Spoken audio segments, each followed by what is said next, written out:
Francisco. It's 8 o'clock. When it's time to face the music and hit the road again, I'll have Craig beside me, my road-rated friend. Fills my car with music, mellows out my day. Getting only good sounds, nothing's in my way. Just keep up the beat, keep out the street while you're moving. Mile after mile, traveling style, keep on grooving.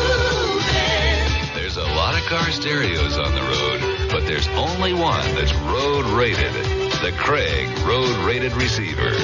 It's made to pull in the good sounds and keep out the fuzz and the fading. It helps you hang on to your favorite station.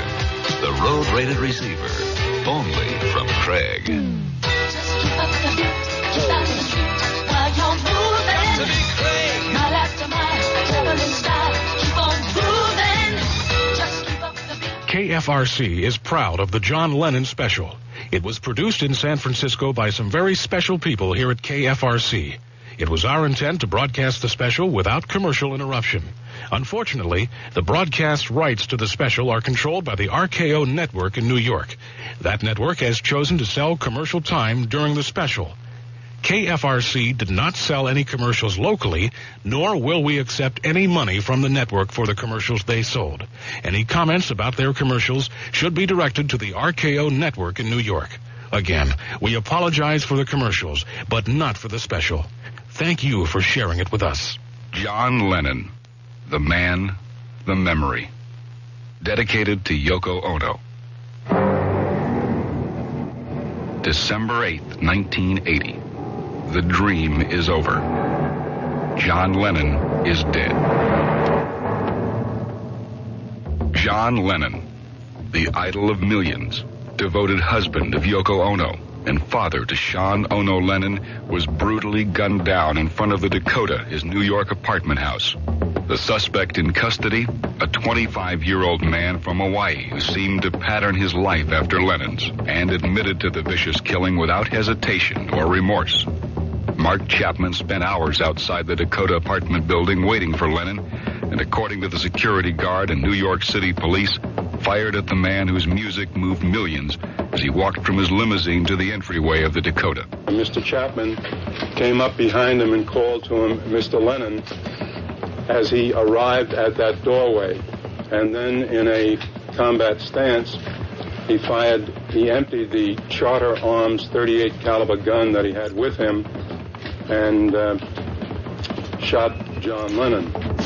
New York City Chief of Detectives James Sullivan says Chapman dropped his gun after the shooting, waiting to be apprehended, as John Lennon was fatally wounded. I was passing with Dakota, and I saw John and Yoko come out of the limousine. A woman identified only as Nina was outside the Dakota at the time of the shooting. They walked out of the limousine, they walked up the path into the gate, and halfway up, just about when I was approaching the corner, I heard shots, loud shots. They were ear-deafening. And I stood there for a minute, and then I walked across the street. There were two joggers there. They stopped also. They asked me, did you hear those shots? And I said, yes. And I said, I don't know what happened. And they said that John and Yoko went into the building. Lennon was rushed to nearby Roosevelt Hospital with Yoko Ono at his side. She was shocked. She couldn't believe it, and she begged police to tell her it wasn't true, that it hadn't happened. But by the time Lennon arrived at the Roosevelt emergency room, the world Yoko Ono knew came crashing down with a sudden and violent finality as the official statement was made. John Lennon was brought to the emergency room shortly before 11 p.m.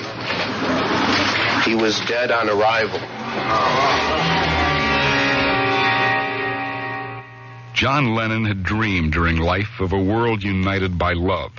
Perhaps we've never come closer than in the hours after the death of John Lennon. Anyone who came through the 60s and 70s with their eyes and ears open couldn't help but be touched by the profound musical and sociological impact of John Lennon. In a lot of ways, he defined and shaped our culture, and certainly he commented on it. You didn't have to know all of John Lennon's lyrics or every event in his life to mourn his passing. All you had to do was feel for Lennon from the heart. And from the flow of tears and the swell of music following his shooting, it was obvious how close to the heart Lennon had come to all of us. Just a few hours before the dark event that would turn the Dakota apartments into the scene of a horrible killing, as New York City itself turned dark, a team from the RKO radio network sat with John Lennon and Yoko Ono for the only radio interview granted following the release of their new album, Double Fantasy. I'm Dave Sholin, and along with Laurie Kay, Ron Hummel, and Warner Brothers' Bert Keane, I sat and talked with John and Yoko for almost 3 hours. In that amount of time, I know we all felt like we had made two good friends. What follows then, the interview that we all congratulated ourselves on and felt better about than any other. We only hope that in some small way it serves as a tribute to a great man and as a comfort to his grieving widow. We began talking with Yoko Ono alone, a person that John Lennon said changed his life. In the past 5 years, their role reversal led to a business life for Yoko and a house husbandship for John. And throughout their enduring relationship, Yoko Ono was John Lennon's stabilizing force and guiding light. That was the sentiment behind Starting Over from Double Fantasy. It's time to spread our wings and fly.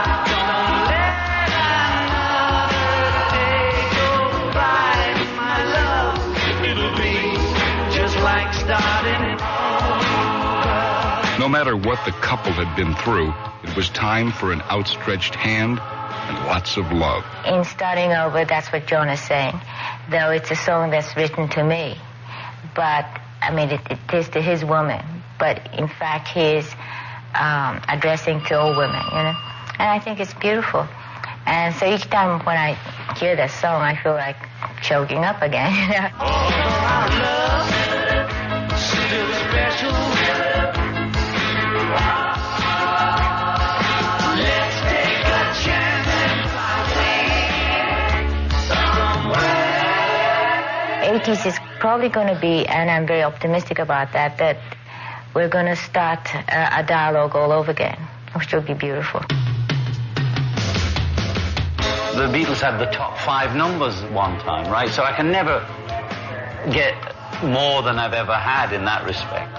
I'm not saying I could never have 4 or 5 numbers at once, because that's wishing myself bad luck. But let's face the reality. I've had the boyhood thing of being the Elvis and getting my own spot on the show. I want to be with my best friend. My best friend, my wife. Who could ask for anything more? I'd sooner do something else together than not work together. And that's why I think that comes across in the work now. And we feel like this is just the start now, you see. Double Fantasy, this is the first album. I know we worked together before, we even made albums together before, but we feel like this is the first album. I feel like nothing happened before today. People say I'm crazy, doing what I'm doing. Well, they give me all kinds of warnings to save me from ruin. When I say that I'm okay, well, they look at me kind of strange. Surely you're not happy now, you no longer play the game. People say I'm lazy, dreaming my life away. Well, they give me all kinds of advice designed to enlighten me. When I tell them that I'm doing fine, watching shadows on the wall. Don't you miss the big time, boy, you're no longer on the ball.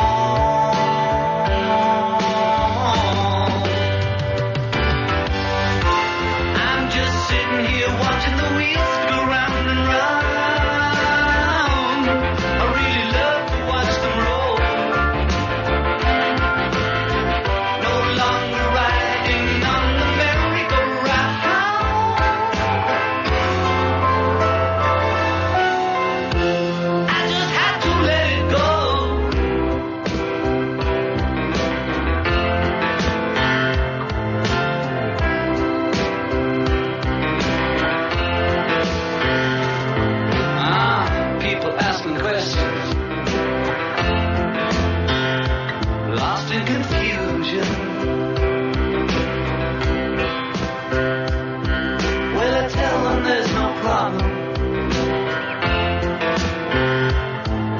solutions. Well, they shake their heads and they look at me as if I've lost my mind. I told them there's no hurry, I'm just sitting here doing time.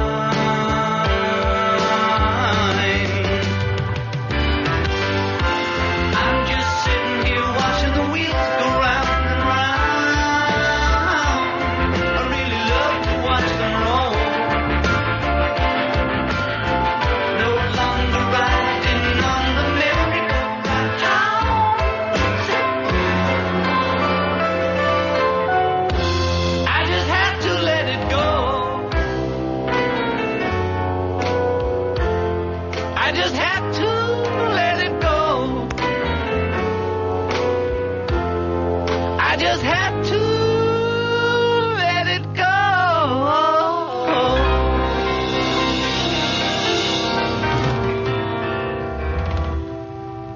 He was in Bermuda relaxing with Sean, and I was here working, taking care of the business.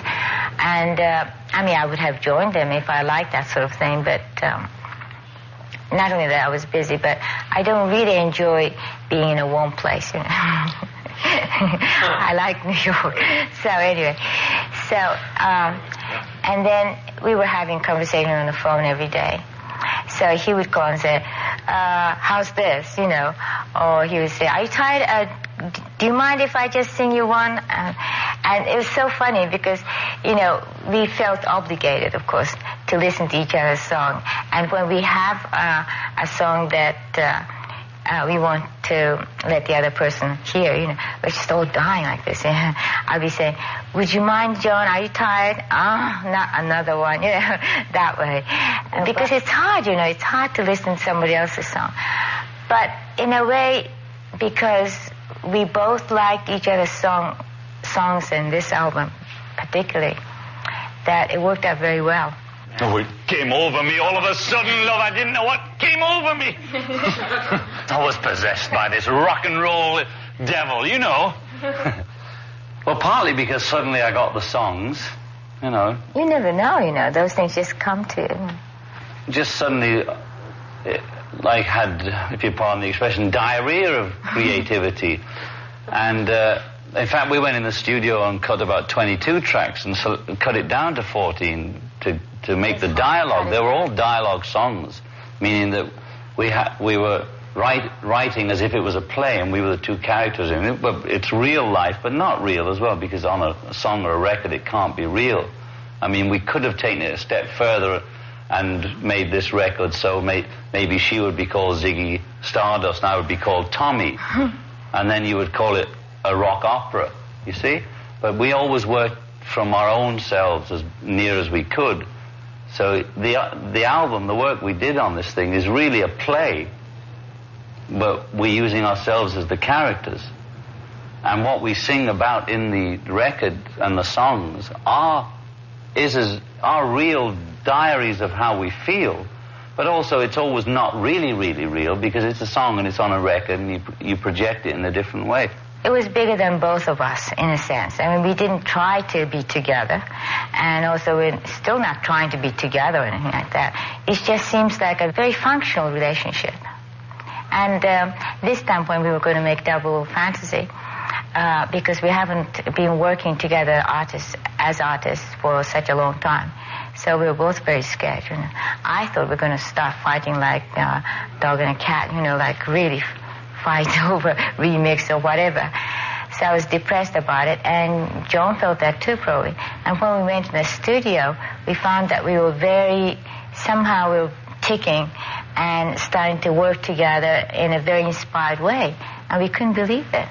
It was really, truly a dialogue in that sense, you know, that I would make one song and sing it to him over the phone. And then he reacts, you know, to that in a way. And then he would write another song. And vice versa, you know, he would write a song and I was thinking, oh, all right, that's how he feels. Okay, how about this? You know, it was really interesting. We had discussed going back in the studio, but I didn't have the material, but I wasn't worried about it because I thought, well, I haven't done it for a long time. Maybe if I switch into that, there'll be something there. But it just sort of came.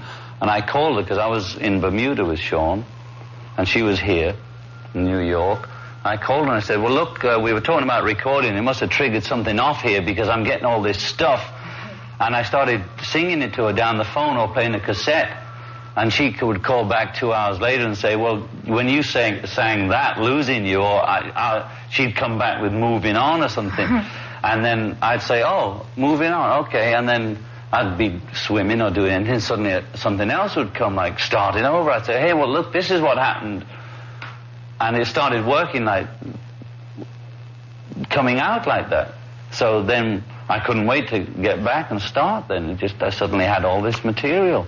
After not really trying, but not trying either for 5 years. I'd been so locked in the home environment and completely switched my way of thinking that I didn't really think about music at all. My guitar was sort of hung up behind the bed, literally. And I don't think I took it down in 5 years. Well, both of us were very nervous. But at the same time, we were so excited with the songs, you know. We knew they were going to be good. And we had 22 songs.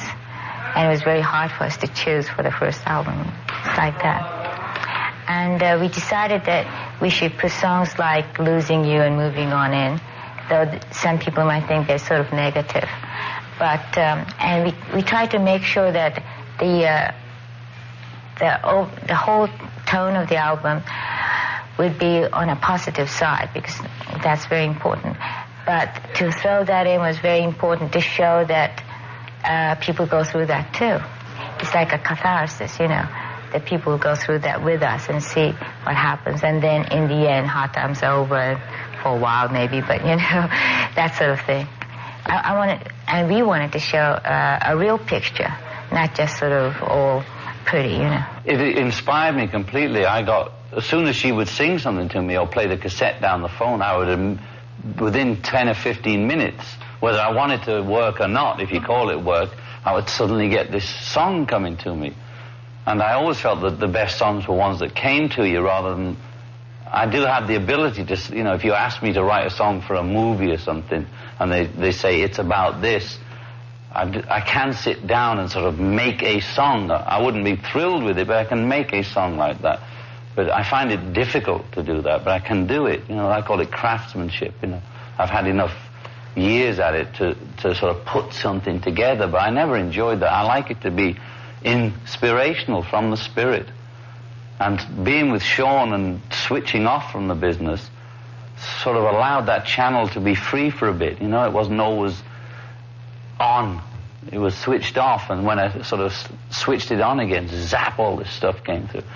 So now we're already, we did enough material for the next album, almost half as much, and we're already talking about the third album, so we're full of vim and vigor. It was very strange. Just when we finished stringing the songs together for the album, and we were saying, it's over, we're finished, you know, we strung it together, and then in the next room somebody was saying, quick, come over here because starting over is playing.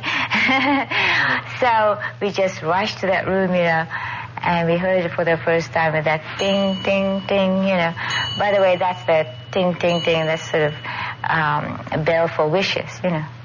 And if you make a wish and you hear that ding, ding, ding, you know, and your wish will come true. So it's that one. So it sounded so good, you know, so good. And we just felt like, oh, well, we did it then. We did it, you know. Our life together is so precious. Together we have grown. We have grown. Although our love is still special, let's take a chance and fly away somewhere alone. It's been too long since we took the time. No one's to blame. My no time flies so quickly. But when I see you, darling, it's like we both are falling in love again. It'll be just like stars. starting over. Starting over. Every day we used to make it love. Why can't we be making love nice and easy? It's time to spread our wings and fly. Don't let another day go by, my love. It'll be just like starting over.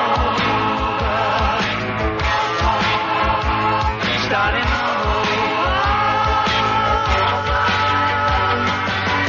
Why don't we take us alone? Take a trip somewhere far, far away. We'll be together all alone again, like we used to in the early days. It's been too long since we took the time. No one's to blame. My time flies so quickly.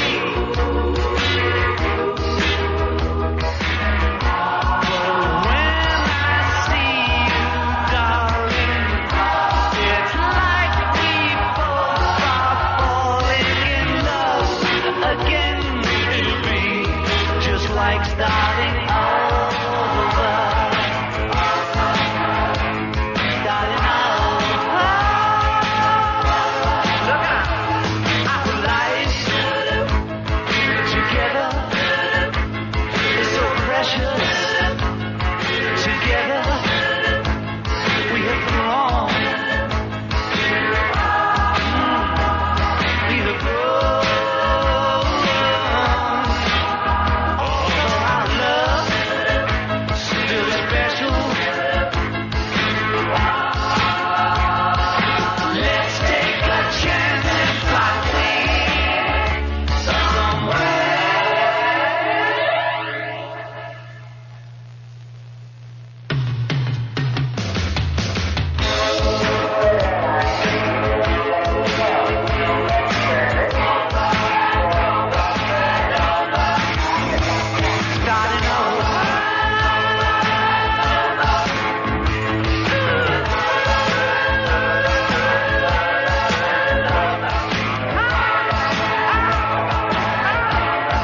Starting over, woman,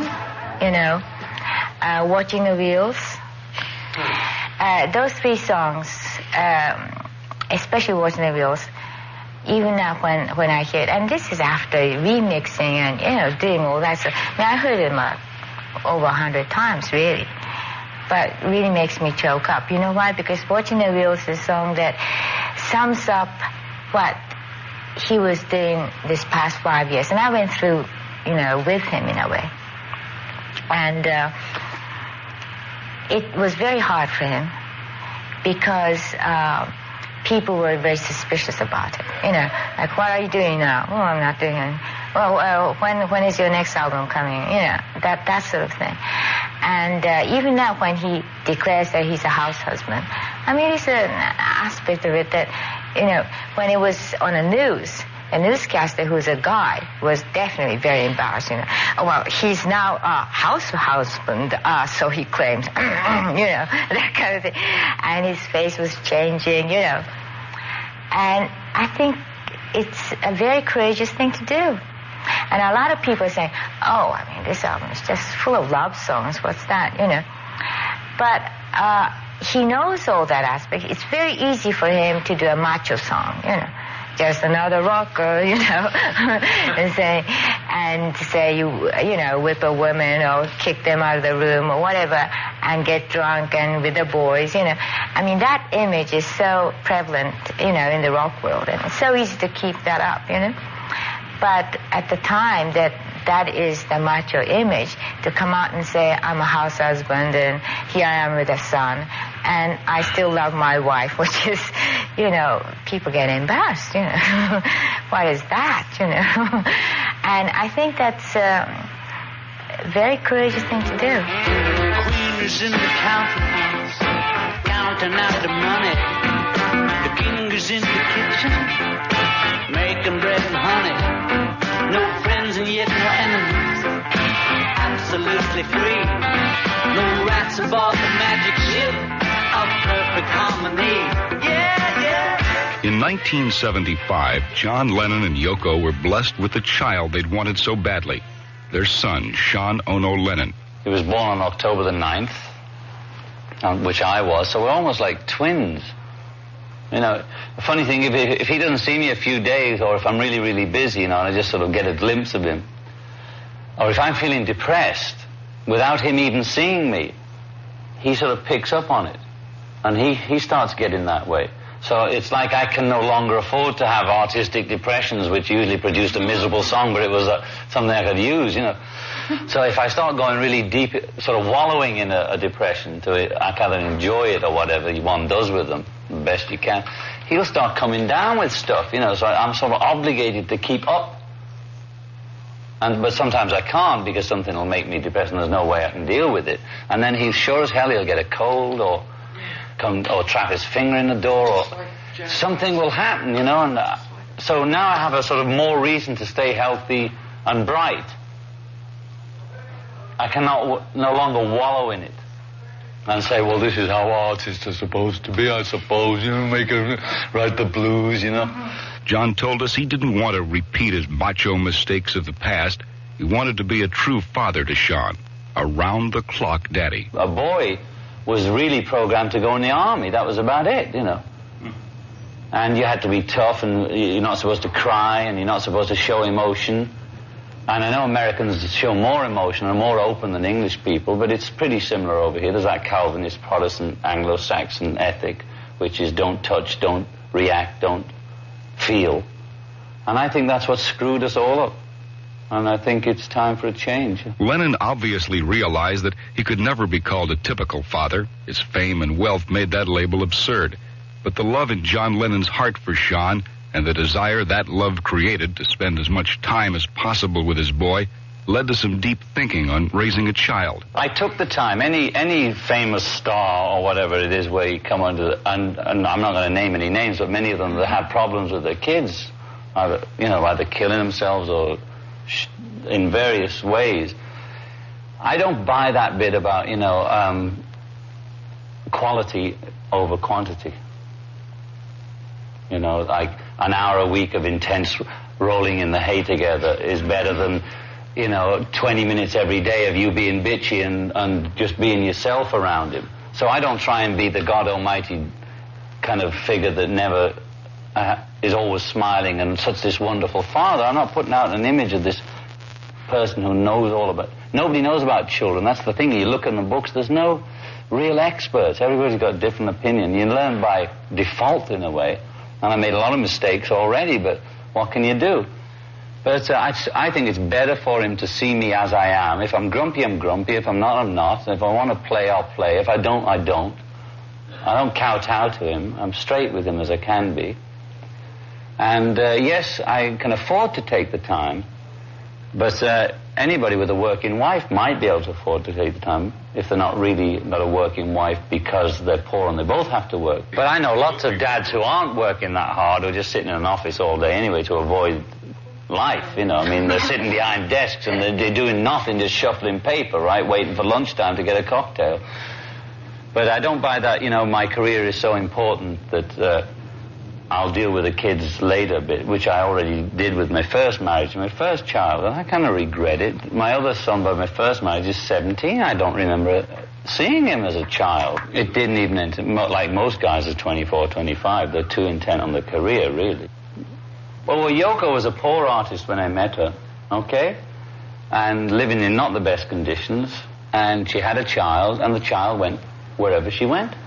You see, she didn't treat her first child like I treated mine. Stage, She took her on stage, a little squirking thing and she would take her when they were making movies, because I saw before we got together, I've seen her work and the way she worked, and the Kyoko was running around all over the place, and there's many artistically inclined people that have worked like that in the past, not since the 60s, but in the 30s and any other time. So even if I was poor, it's the state of mind I'm in. I would work out some way for him to be around us somehow, okay? I would have chosen my career to suit that. you don't have to be rich to love your kids. You know, I learned a lot from the child, because they're not hypocrites and they're not phony, and they know when you're I mean, he knows already, you know. I mean, already he makes me feel. You know, anybody with a child that spent any moment with them, you know, and it's good for you, I think, because one does tend to fool oneself, and the kids don't buy it. He was saying, remember, that he wants to be a daddy when he's older. Oh, yeah, this is because I hadn't been in the studio for 5 years or whatever, so he's used to me being around all the time. Because it's a pleasure for me to hang around the house. I was always a homebody. I mean, I think a lot of musicians are, you know, you write and you play in the house anyway. Or when I was wanting to be a painter when I was younger, it was all in the house, or write poetry, it was always in the house. But I started the work, you know, and he started seeing a bit less of me. I'd let him come to the studio, but it was a bit boring. He was excited, but long story short, at the end of the session, and it was going on, I got back on a night schedule where I'd be coming in when he'd be getting up. So he'd see me at breakfast, but I was a sort of shredded, okay, what? Oh, like that. Then one day we were sort of lying down on the bed together, so I'm maybe watching some cartoon or whatever. And he just sat up and said, you know what I want to be when I grow up? And I said, no, what's that? He looked me right in the eye and said, just a daddy. And I thought, mm-hmm. I said, you mean you don't like it that I'm working now, right, and going out a lot? He says, right. I said, well, I'll tell you something, Sean. It makes me happy to do the music. I might have more fun with you if I'm happier, right? He said, mm-hmm. That was the end of that. I mean, I think I was BSing him, you know, but he caught me off guard there, because I'm just a daddy. Close your eyes. Have no fear. The monster's gone. He's on the run, and your daddy's here. Beautiful, beautiful, beautiful, beautiful boy. Beautiful, beautiful, beautiful, beautiful boy. Before you go to sleep, say a little prayer. Every day, in every way, it's getting better and better. Beautiful, beautiful, beautiful, beautiful boy. Beautiful, beautiful, beautiful, beautiful boy.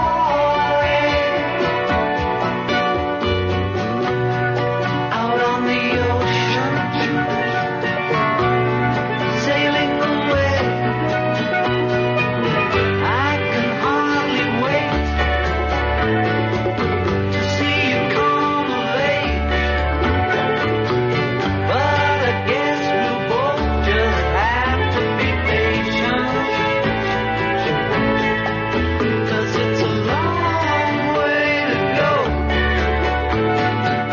a hard road to hoe.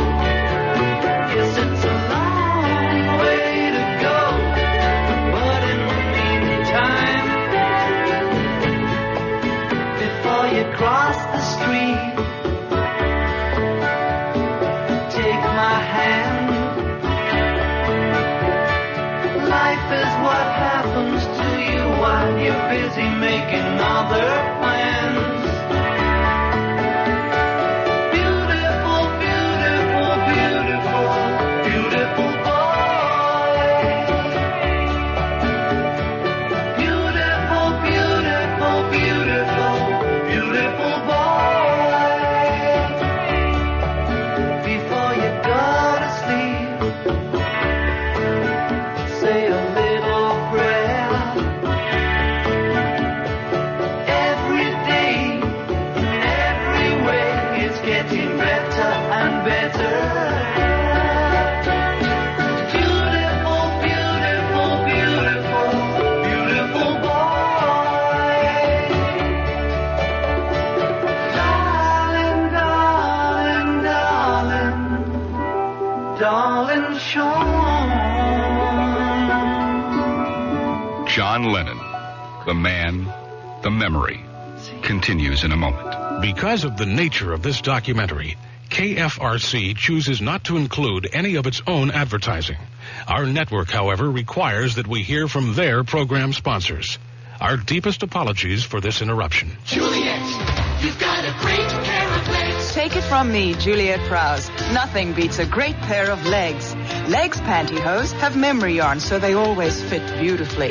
Legs stretch when you stretch, bend when you bend. No matter what you're doing, legs are always fitting. Stretching, bending, standing, sitting. There's one pantyhose that's always fitting. Nothing beats a great pair of legs. In the last couple of years, I must have tried 7 different shampoos. And you know what?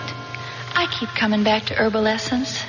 I keep coming home to Herbal. I keep coming home to clean. I keep coming home to fresh and good, the things that Herbal Essence means.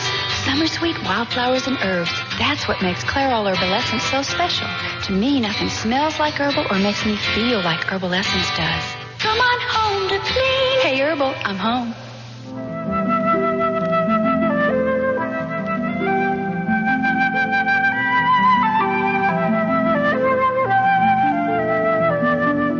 Being a daddy to his and Yoko's child was the ultimate fantasy for John Lennon, and so was the outcome of their latest studio work together. You know, you go through 2 ways. Sometimes you think, wow, yeah, great, this is great, we've done it. And then the next time you hear it, well, she's not quite the same as I'll think, no, this is not right, it's not right. So I would go yay and nay on it all the time. But I think, basically, we thought, if people will listen to it for what it is and not listen to it with preconceived ideas of how it ought to be or as compared to something else, then if people could listen to it just as if it wasn't even John and Yoko, just that it came over the radio and you accept it or not accept it as you hear it, not as you expect to hear John Lennon or expect to hear Yoko Ono or expect to hear an ex-Beatle or expect to hear whatever, or having read a good review or a bad review. Forget about that. Just get it on the radio, I thought, and it'll be all right. The way I looked at it was probably it's an album that's not going to do too well, but in the end, you know, maybe like 2 years later or something, people that was good. Because I knew that the theme was good, I knew the dialogue was important, etc. And each song was all right, you know. So I had a feeling that even if it takes a long time, people would know about it, you know. But I didn't know it was going to be that instant, you know. The instant acceptance of Double Fantasy comes from the positive message of the album and the sincerity of the loving thoughts John and Yoko put into it. John felt the emotional honesty they put across in the musical dialogue opened themselves up to the public. Even as I put it in my last incarnation, everybody's got something to hide except for me and my monkey. It means really that, you know, one cannot be absolutely oneself in public, because the fact that you're in public makes you have to have some kind of defense or whatever it is. But we always tried, from whether it's from Two Virgins through Imagine, through anything we've done together, the films we made together, always tried to get as near to the uncensored, as it were, for what we are, not to project an image of something that we're not. Because having been in that sort of pop business so long and tried to retain myself throughout it, but obviously not always being successful at that, it was most uncomfortable when I didn't feel I was being myself. You know, when I would have to smile when I didn't want to smile. And it became like all that, like being a politician, you know. And what I really got through this 5 years was I'm not running for office. I like to be liked. I don't like to offend people. I would like to be a happy, contented person. I don't want to have to sell my soul again, as it were, to have a hit record. I've discovered that I can live without it, and it makes it happier for me. But I'm not going to come back in and try and create a persona who would not be myself. Until he could be himself in his music, John Lennon wouldn't head back in the studio. It's like the channels on the radio were jammed, you know. I was not getting clear signals. And after 10 or 15, almost 20 years of being under contract, and having to produce two albums a year in the early days and a single every 3 months, regardless of what the hell else you were doing, or what your family life was like, what your personal life was like, nothing counted. You just had to get those songs out. Now, Paul and I turned out a lot of songs those days, and it was easier because it was the beginning of our relationship and career. Paul and I developed in public, as it were. We had a little rehearsal in private, but mainly we developed our abilities in public. But then it got to be format and sort of not the pleasure that it was, and that's when I felt that I'd lost myself. Not that I was on purposely being a hypocrite or a phony, but it took something away from what I set out to do. I started out to do rock and roll because I absolutely liked doing it. So that's why I ended up doing a track like Starting Over. It's kind of tongue-in-cheek. You know, it's that, you know, it's sort of a la Elvis and that, and I hope people accept it like that. I think it's a serious piece of work, but it's also tongue-in-cheek, you know. I mean, I went right back to my roots. All the time we were doing it, I was calling it Elvis Orbison. You know, and it's not going back to being Beatle John in the 60s, it's being John Lennon, whose life was changed completely by hearing American rock and roll on the radio as a child, and that's the part of me that's coming out again, and that's why I'm enjoying it this time. I'm not trying to compete with my old self or compete with the young new wave kids or anything like that are coming on. I'm not competing with anything. I'm trying to go back and enjoy it as I enjoyed it originally. Just let me hear some of that rock and roll music. Any old way you choose it. It's got a backbeat, you can't lose it. Any old time you use it. Gotta be rock roll music. If you wanna dance with me. If you wanna dance with me. Lennon's inspiration has always been rock and roll, and for at least the last 12 years, Yoko Ono. Before Yoko, there was another important relationship for Lennon. I was saying to somebody the other day, there's only two artists I've ever worked with for more than one night stand, as it were. That's Paul McCartney and Yoko Ono. I think that's a pretty damn good choice. Because in the history of the Beatles, Paul met me the first day I did Bebopaloola live on stage. Okay? And a mutual friend brought him to see my group called the Quarrymen. And we met and we talked after the show, and I saw he had talent, and he was playing guitar backstage and doing 20 Flight Rock by Eddie Cochran. And I turned around to him right then on first meeting and said, "Do you want to join the group?" And he said, And I think he said yes the next day, as I recall it. Now, George came through Paul, and Ringo came through George, although, of course, I had a say in where they came from, but the person I actually picked as my partner, who I recognized had talent and I could get on with, was Paul. Now, 12, or however many years later, I met Yoko. I had the same feeling. It was a different field, but I had the same feeling.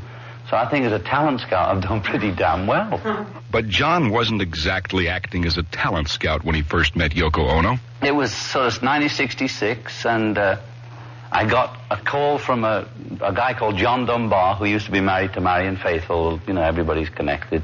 And he had a gallery in London called Indica Gallery, an art gallery. And I used to go there occasionally to see whatever art show was on, you see. And he said, "Oh, I've got this, there's this fantastic Japanese girl coming from New York, and she's going to do this other thing, but she's also going to put on an exhibition at my gallery. And it's going to be this big event, and something about black bags." And I thought, "Oh, orgies, you know." You know, these artists, they're all ravers. You know, it was in the days of happenings and paint and all that stuff, right?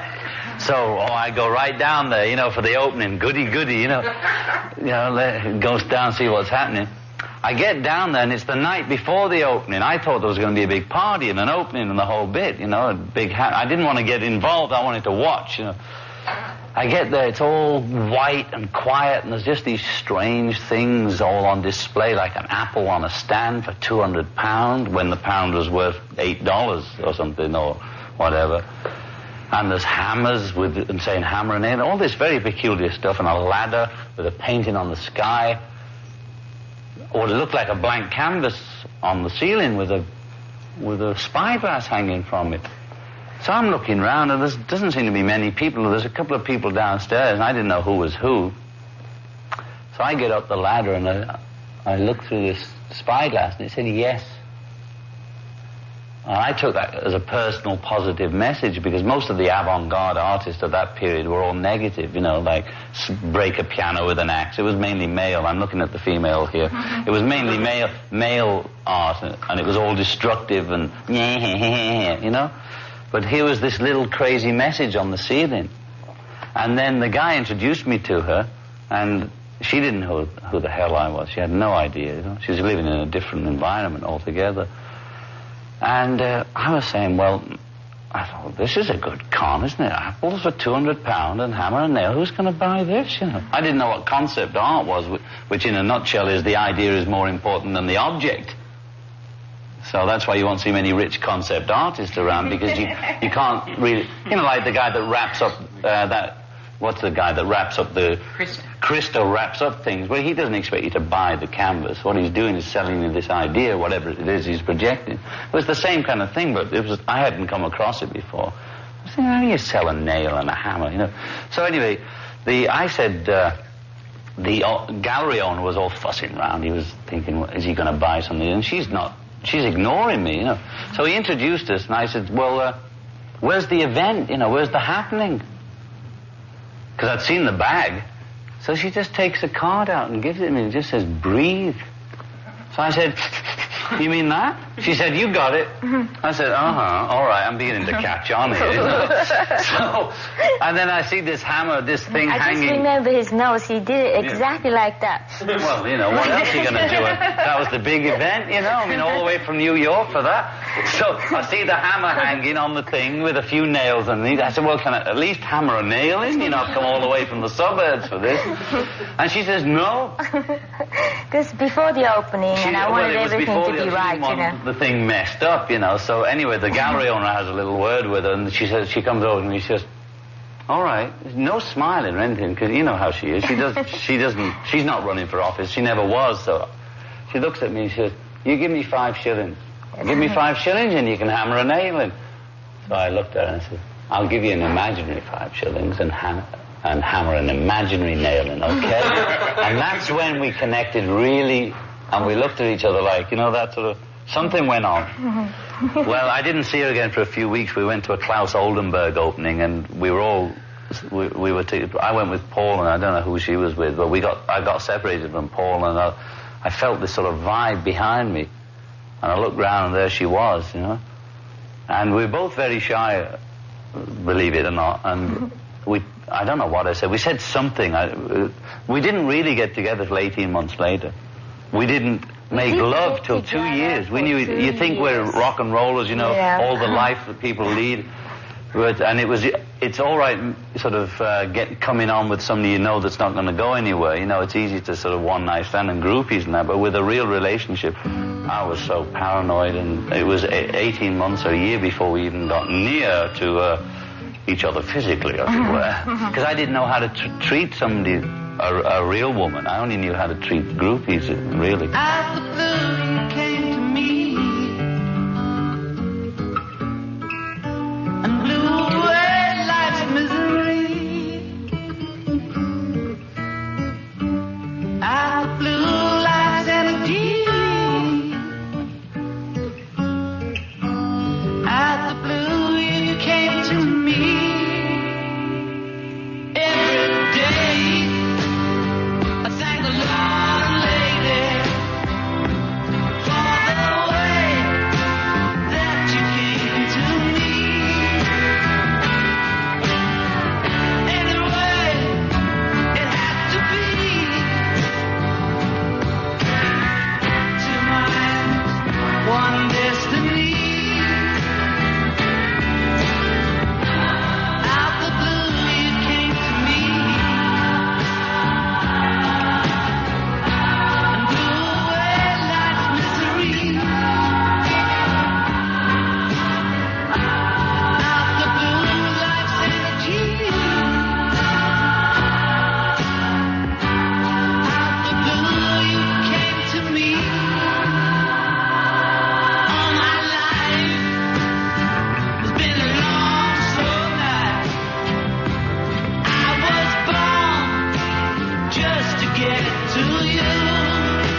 relationship developed, and in spite of the ups and downs, John and Yoko came through the 70s together. I think both of us, in our own way and together, really stood against it in a way.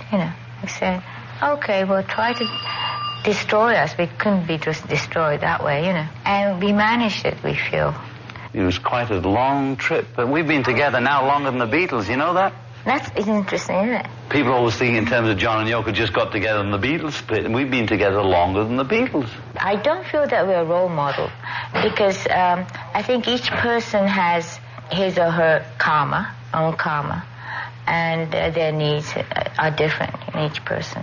And when we were separated and John was doing his thing in L.A. and I was doing my thing here and all that, we weren't saying, well, look, do like what we're doing. And when we didn't have a child, we weren't saying, well, look, you shouldn't have a child. I mean, it's the same thing now.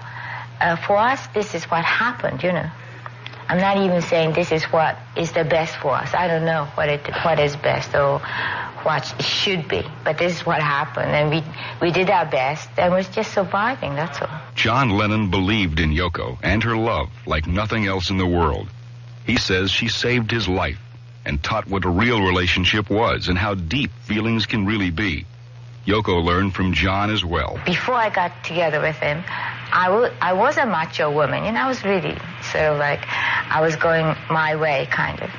So if I was with somebody, I would not really face his problems. I was like, just leave me alone about it, I have my own problems, And when I got together with John, because he's a strong guy, I had to face it, I had to face his problems too. And I realized that in this society, men do have their problems too. I mean, like he came from Liverpool, he was not in the right class, or, and auntie telling him that he has to be a veterinarian or something, that sort of thing, and they go through hell. So I realized that men do have problems as well. And that was a very good education for me. Lennon had his education too. What he calls his lost weekend in Los Angeles, an 18-month separation from Yoko at her request that brought out some of his most painful and self-destructive music and memories.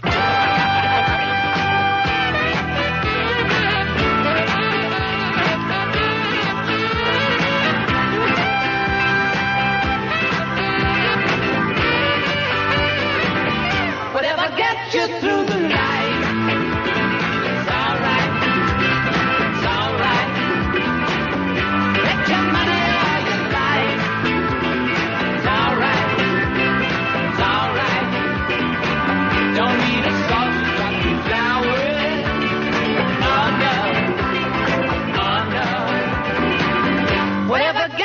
Through your life, it's all right, it's all right. Do it wrong, or do it right. It's all right, it's all right. Don't need to watch the waste of time. Oh no, oh no.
was being separated from Yoko and realizing that I really, really needed to be with her, wanted to be with her, and could not literally survive without her as a functioning human being. I just went to pieces, and I didn't realize that I needed her so much.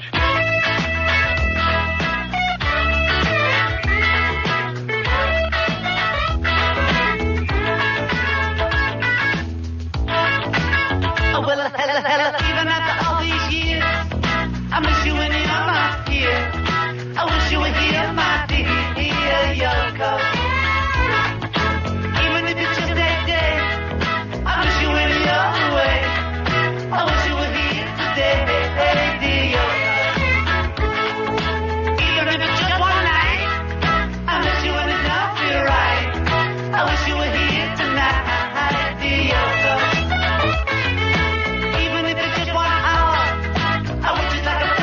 Ain't nothing in the world like our love, dear Yoko.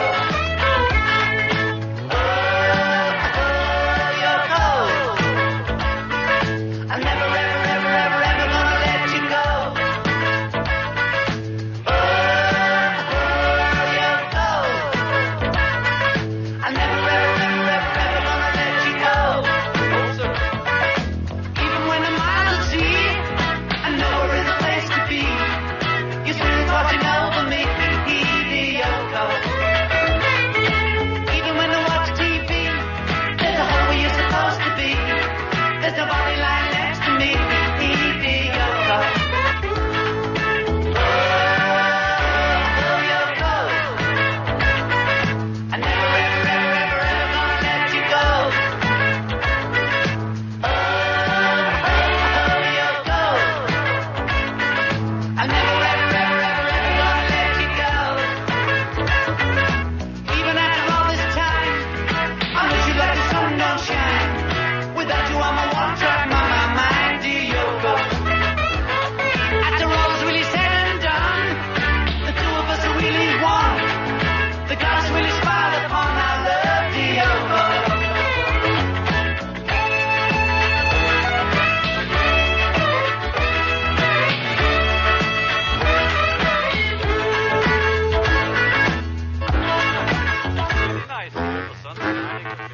John Lennon, the man, the memory, continues in a moment. Because of the nature of this documentary, KFRC chooses not to include any of its own advertising. Our network, however, requires that we hear from their program sponsors. Our deepest apologies for this interruption. When it's time to face the music and hit the road again, I'll have Craig beside me, my road-rated friend.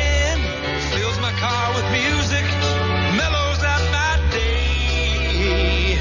Getting only good sounds, nothing's in my way. While you're moving, mile after mile, traveling style, keep on grooving. There's a lot of car stereos on the road, but there's only one that's road-rated. The Craig road-rated receiver. It's made to pull in the good sounds and keep out the fuzz and the fading. It helps you hang on to your favorite station. The road-rated receiver, only from Craig. Just keep up the beat, keep out the street while you're moving. To be Craig. Mile after mile, traveling style, keep on grooving. Just keep up the beat. KFRC, San Francisco.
haunting number 9 dream came from John Lennon's L.A. bachelor period. I was haunted, all right, because I realized that I needed her more than she needed me, and I always thought the boot was on the other foot. And that's as honest as I can get.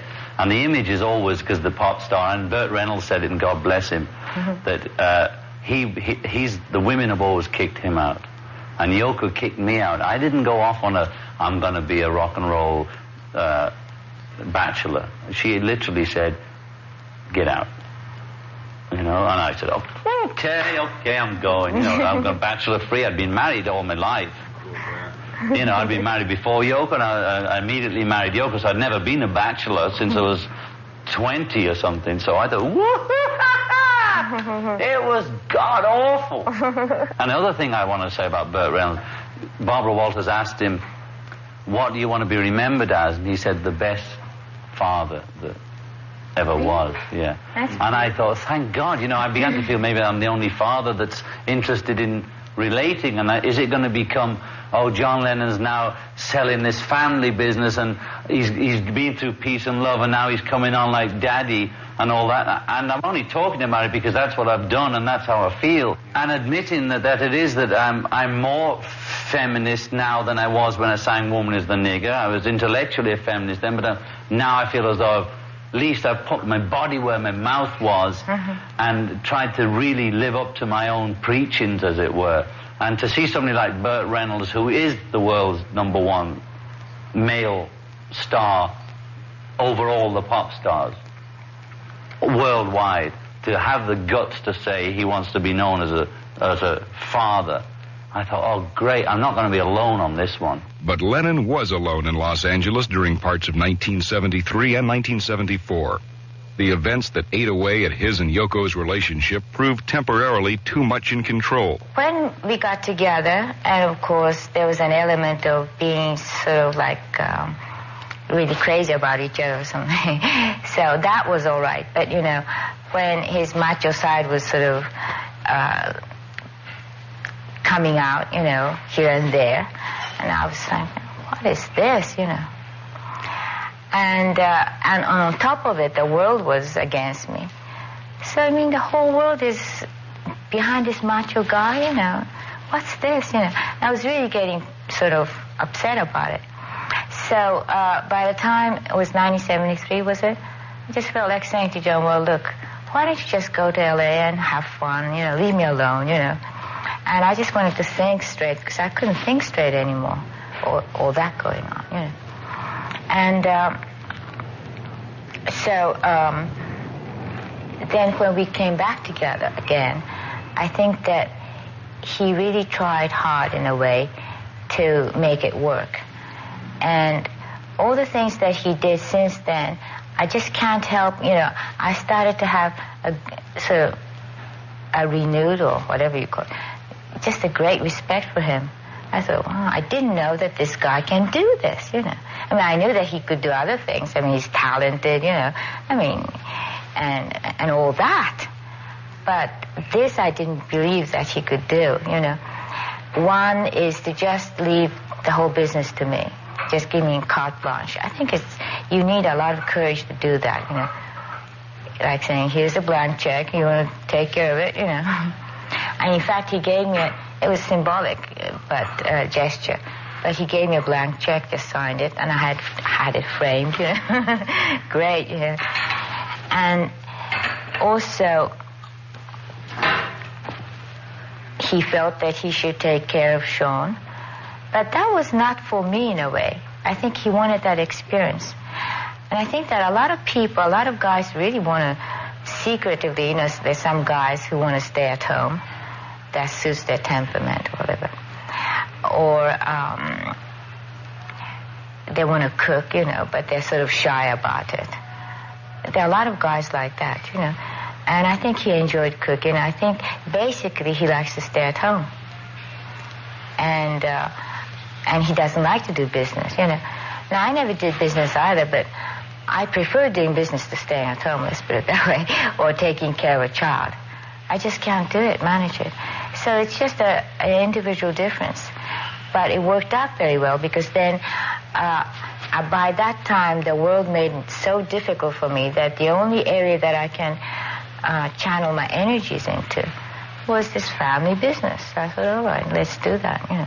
Then, as in 1968, the year he and Yoko brought out their Two Virgins album, he felt the pressures of the press, which tended to criticize harshly whenever Lennon did something outrageous, even in his experimental music on Two Virgins with Yoko. I used to have a place where I worked in the house again, upstairs, in my first incarnation with my other wife and kid. And I used to make kind of freaky music at home. And you would hear it coming through on things like Tomorrow Never Knows on Revolver, or Rain and some little backwards things, but I never made that the whole track.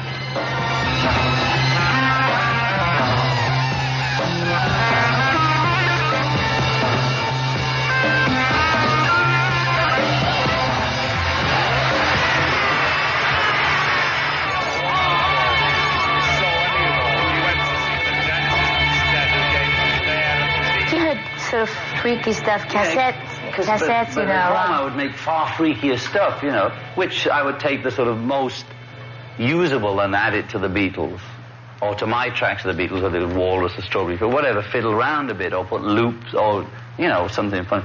But at home I was really far out, and I had a kind of little studio, which was really just a lot of tape recorders, and we made Two Virgins that way.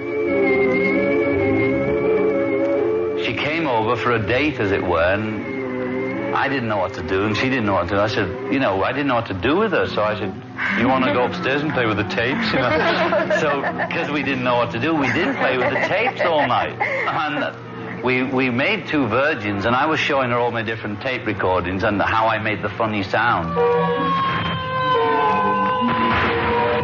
You were running around. I was running around pushing buttons and playing the Mellotron, and she started into the Yoko Ono stuff, which is now stuff you hear on B-52s, Lenny Lovitch and all that stuff. She started doing this, and all that, and I thought, this is great. And I was going on the tapes, and she was going, and we made a tape all night, and in the morning we made love as the sun came up. But we'd made this album's worth of sound together without consciously setting out to make something. And that was the first togetherness. And we shot the cover ourselves privately, and it wasn't, you know, we just got somebody to set the camera up, took the shot, and put out Two Virgins. That was the start of the whole shebang. It took Lennon 5 months to get the other Beatles to approve the Two Virgins album cover. The stark, unflattering nude self-portrait was turned down by the record company, and the album was distributed independently.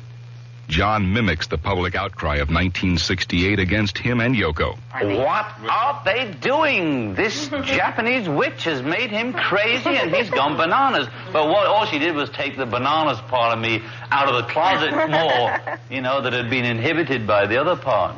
It was a complete relief to meet somebody else who was as far out as I was, you know. That was the real thing. Oh, now we'd like to have a commercial success, but when we made Two Virgins, we weren't worried about commercial. We just wanted to put out a statement of where it was at, you know. We wanted to share the thing. Naively. Well, not naively at all, because some people accepted it and a lot of people didn't, but the thing had an effect. The fact that, you know, an Elvis Presley would take his clothes off and expose... Now, we had other shots for that cover, which made us look a lot more sexy and attractive. Believe me, you know, if you pose a certain way and you just do it like this. Better. And there were a couple more shots that later came out in the calendar with the Live Peace in Toronto album, where we look a little more attractive as a couple in a star kind of way. But we deliberately chose the one where we were standing there, you know, in all our glory, like a little flab around the waist, the legs a little, you know, nothing pretty about it. We wanted to say, we met, we're in love, we want to share it. And it was a kind of statement as well of an awakening for me too, you know. This Beatle thing that you've heard all about, this is how I am really. You know, this is me naked with the woman I love. You want to share it? And people did and people didn't, but now you can't get it for $200, Two Virgins, right? So that's the way it goes. Standing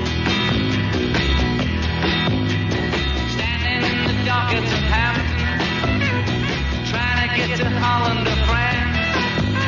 The man in the Mac said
1968, Yoko was the one influencing John with her far-out artistic and creative concepts. John says he wishes he'd been more open to many of them. Some of the ideas that she wanted both of us to do then, I must say I was more square then than I am now in a way, that I wish we'd done, because now other people have done them, because they, and I would say, no, I'm not going to do it. Are you kidding? I'm not doing that. You know, I would start reserving, you know. So I don't want to do that, you know. We're in enough trouble as it is, you know, let's not do that. And also I started to feel guilty because, for instance, he wrote a song called Part of the People, which is a very powerful song. And then my Open Your Box was on the B-side, and of course that was banned in America, you know, and that sort of things started to happen. So I felt that maybe I was doing a disfavor to him in a way because, well, you know, he could be number one all the time, but now because he's involved with somebody a bit radical or this and that he's getting that, you know, well, if you ban the B-side, you're banning the single, you know, there's that sort of thing. And I was starting to feel guilty a bit. But on the other hand, well, we did a lot of interesting things and we were having fun, you know, as well. It was exciting. Women is the Nigger of the World, which is the first... That was banned, Woman Isn't the Nigger of the World, because of the word nigger. Now, I had Ebony and Jet both say they are not offended, and we went down there with Dick Gregory, and just in case there were any questions there. And the statement, Woman is the Nigger of the World, was made by Yoko in 1967 or 8 to an English woman's magazine called Nova, which was a kind of Vogue. And she was on the cover, and the title was Woman is the Nigger of the World. I immediately stole the title and wrote a song. It didn't come out till 71. And there's all this hullabaloo about the word nigger, but the hullabaloo was from the white community, you know, not from the black community, because they understood where it was coming from. Because they don't think that they're niggers, and that's why they didn't care. But, I mean, the whites, you know, basically said, well, niggers, well, that's terrible. She came from a background of classical music, studying piano at 5, and all the things that rich kids do, you know. And Schoenberg and Webern, she'd studied at Sarah Lawrence and all that. I didn't know any of that stuff, and she was turning me on to it. Even Bertolt Brecht. I knew when we did sometime in New York City, to me we were doing a newspaper. So one would rush it out into print, you see. So there were mistakes, say a little harmony wasn't perfect. We didn't go back and perfect every note. We just printed it out, you know, and sometimes there's words missing or something like that. And it was later that she said, well, you know what we did there? I said, no, well, we got into a lot of trouble, that's all I know. And, you know, the harmony's funny or something, you know? Because we had her idea again. She had Chairman Mao and Richard Nixon dancing naked on the cover. It wasn't really their bodies, we just stuck their heads on. Well, the record company stuck a label on it in the supermarkets, and you couldn't even get it off when you went home, you know. And there was no genitals, nothing on it. But anyway, and I started getting down about that record, saying it was a mistake. Even though we tried to say something about women, we tried to say something about love and peace or whatever, the war, that, you know, we got into so much trouble. And so she then took me to see Richard Foreman's production of the Threepenny Opera of Bertolt Brecht, which I don't know when it was originally out, in the 20s or 30s. I said, oh, I see, so we're not alone, you know. I don't know what happened to Brecht when he first put that out, but it was the same idea, meaning, you know, to make a statement on the society right now, right away, and no BS. Just say it, you know. I think this is wrong, that's right. That is my opinion. Woman is the nigger of the world. Yes, she is. Think about it. Woman is the nigger of the world. Think about it. Do something about it.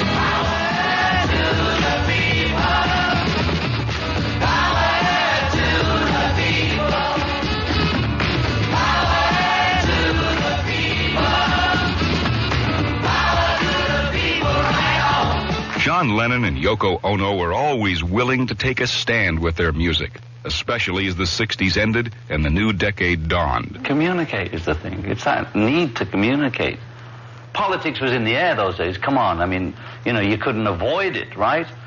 And being artists, when we get into something, we get into it. You know what I mean? We want it to be right there, involved. down on the front lines. You know, but as we always said to everybody, with flowers, but still right down there. You know, we want to go all the way with it, and I think we did go all the way with it too. You know, our intentions were good. All we are saying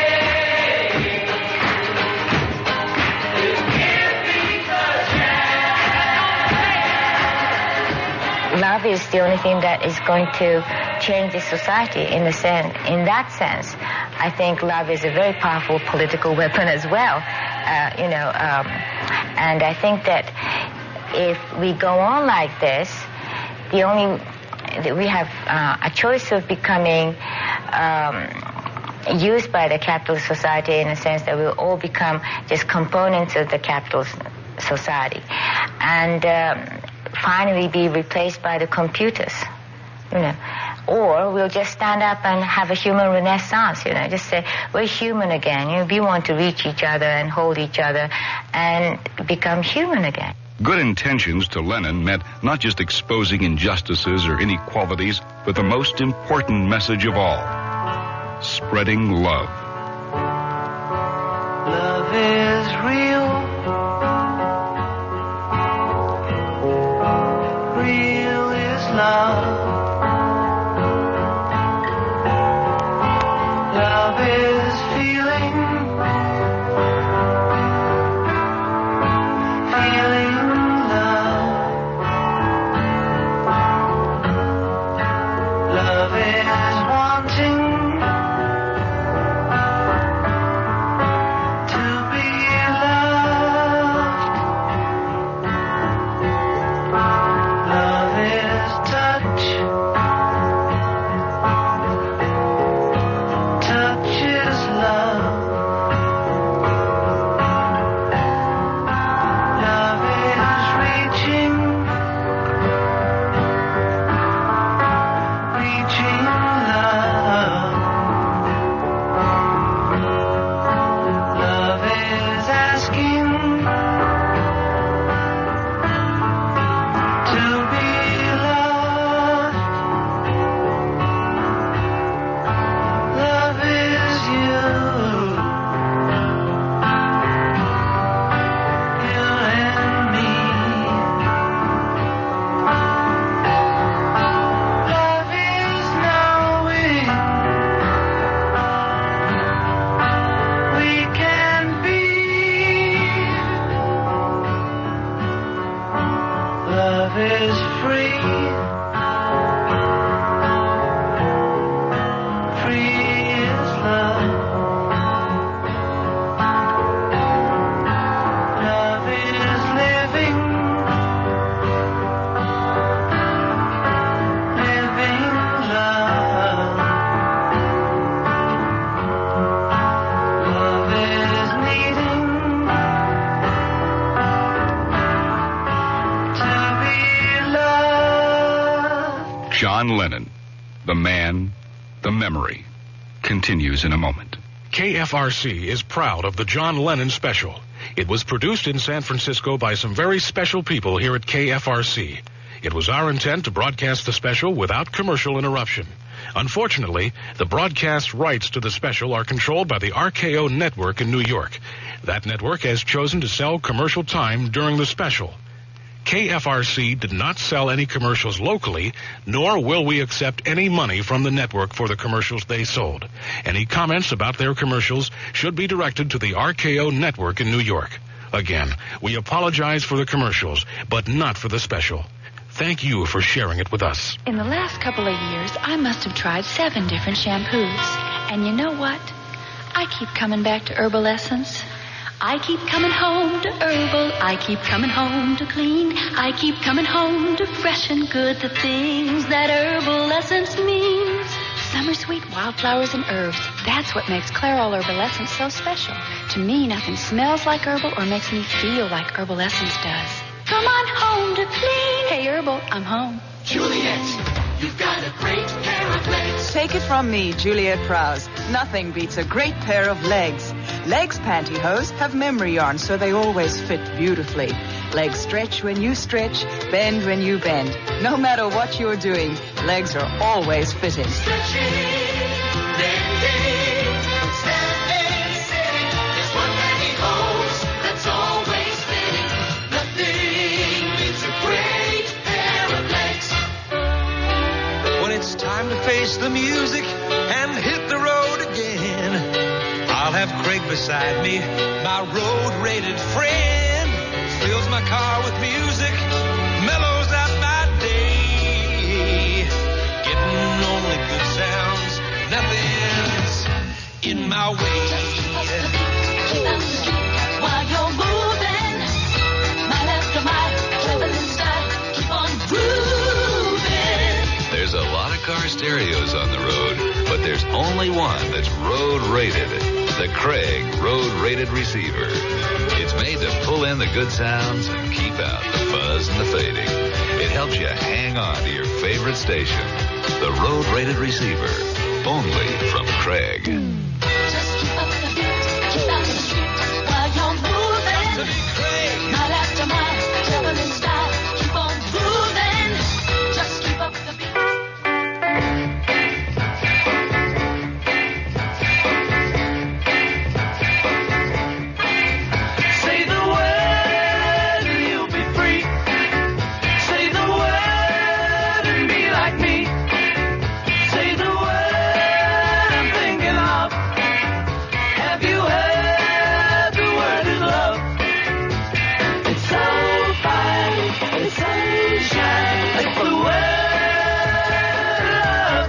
It sort of dawned on me that love was the answer when I was younger. On the Beatles' Rubber Soul album, the first expression of it was a song called The Word. Spread the word and you'll be free.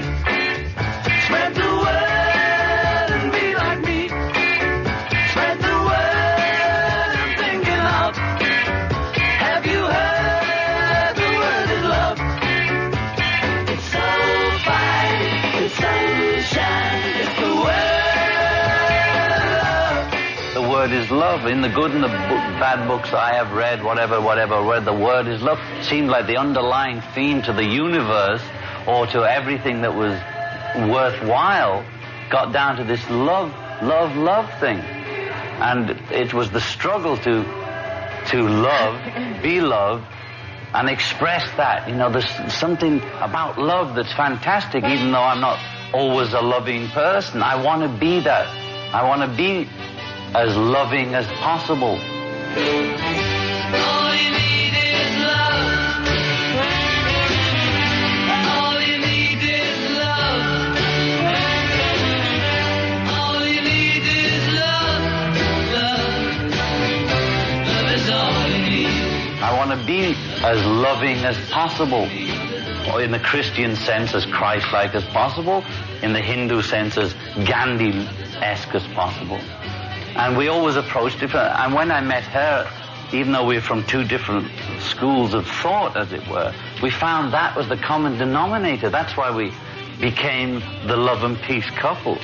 Because before I met her, she was protesting against war in a black bag in Trafalgar Square. And when we met and we discussed what we wanted to do together, what we wanted to do was carry on me in my love, love, love, and her in her peace, peace, peace, put it together. That's how we came out with the bed in. Because I couldn't go down as John Lennon and lie in a bag in Trafalgar Square because I might get attacked those days. It was dangerous. It was dangerous for her, even as an individual protest. So we developed this thing of how to express what we both believe in together the best we can. All you need is love. Love is all you need. Times have changed, though, and the world caught up with John and Yoko and what they were trying to do both musically and politically. This time they're ready for us, man. We can go on and do our stuff without even changing a thing. We could go on right back, and I dug out the old records we'd made. I dug out the B-52s, and then I talked to my assistant who tried to turn me on to them 18 months before, but I said, no, I'm not into the music now. I didn't want to hear anything. He was trying to play me Pretenders and Madness and all that stuff, and I didn't want to listen to it. And I said, give me some more of this. What's going on out there? He brought all this cookie, whatever you want to call it, stuff in. And we looked at each other and we thought, ha-ha, they finally caught up to what we were trying to do all the time, which is another form of expression. And we thought, this time, surely they're going to understand it. And here we are doing it again. It's not that much different from what we did. If you take the Plastic Ono Band albums, which are titleless, I call mine Mother for reference. It had Mother and God and a couple of tracks like that on. And her album, which was a same cover but a kind of reverse trick, the first track on her thing is called Why. You play that, and you play something modern now, and see if we weren't on the right track in 1969 and not. Right on is the word. Right on we were. Right on. Even now, I have this thing about, if Yoko is on the album, she's going to be the freak, so, let's not buy the album. So I was very worried for John's sake. I sat her down and said, listen. She doesn't like listening. She likes to either do or do something else. Yeah, I held her in the chair and said, listen to this rock lobster. Listen to this stuff, So what I did was, in this album, I'm not really freaking out so much. Even in moving on, when I do that sort of end bit a little bit, just sort of modestly.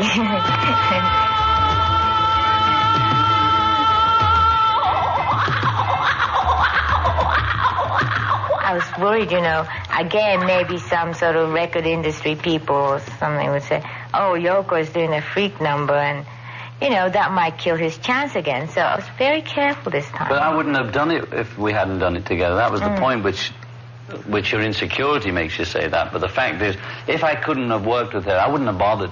I wouldn't enjoy just putting an album out by myself, having to do this by myself, having to go to the studio by myself, because I've had the sort of, even though I was in a group, I've had that kind of game before. I didn't want to work with another guy even. The fact of man and wife working together and presenting ourselves as man and wife, not as a sexual object male or her even separately as a sexual object female that sings love songs and is available to the audience. It's not that. We're presenting ourselves as a couple, and to work with your best friend is a joy, and I don't intend to stop it.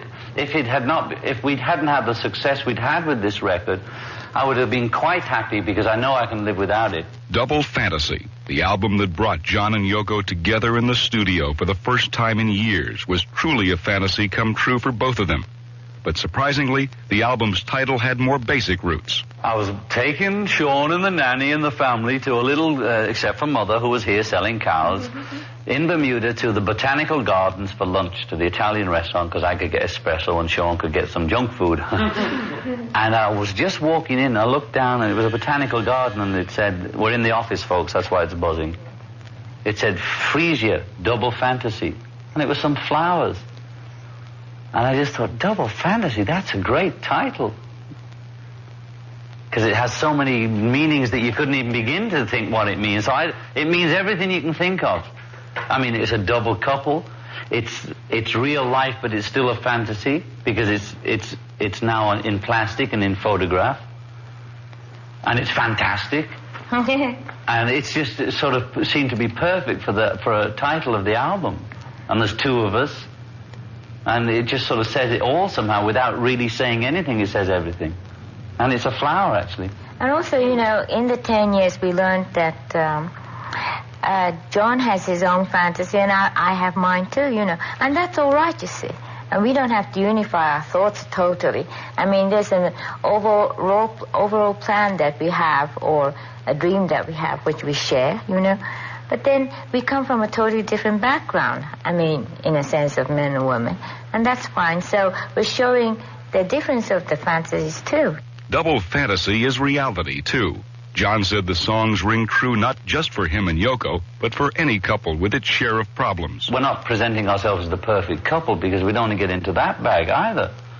Right? Because we're trying to present what it is, A relationship that lots of other people are having, but they're maybe not songwriters and they don't express it that way. And the letters we're getting back are from couples, apart from the kids who just like it as music. The main excitement is the letters from people who are married with kids, or not necessarily married, but relating together and realizing that we're not selling ourselves as the perfect couple. We have our problems. We've had our problems. No doubt we'll have problems. But, you know, we're trying. We want to stay together. We want to be a family. And that's the kind of level we're relating to. I am not aiming at 16-year-olds. If they can dig it, please dig it. But when I was singing and writing this and working with her, I was visualizing all the people of my age group from the 60s. That's true. Being in their 30s and 40s now, just like me, and having wives and children, and having gone through everything together. I'm singing to them. I hope the young kids like it as well, but I'm really talking to the people that grew up with me.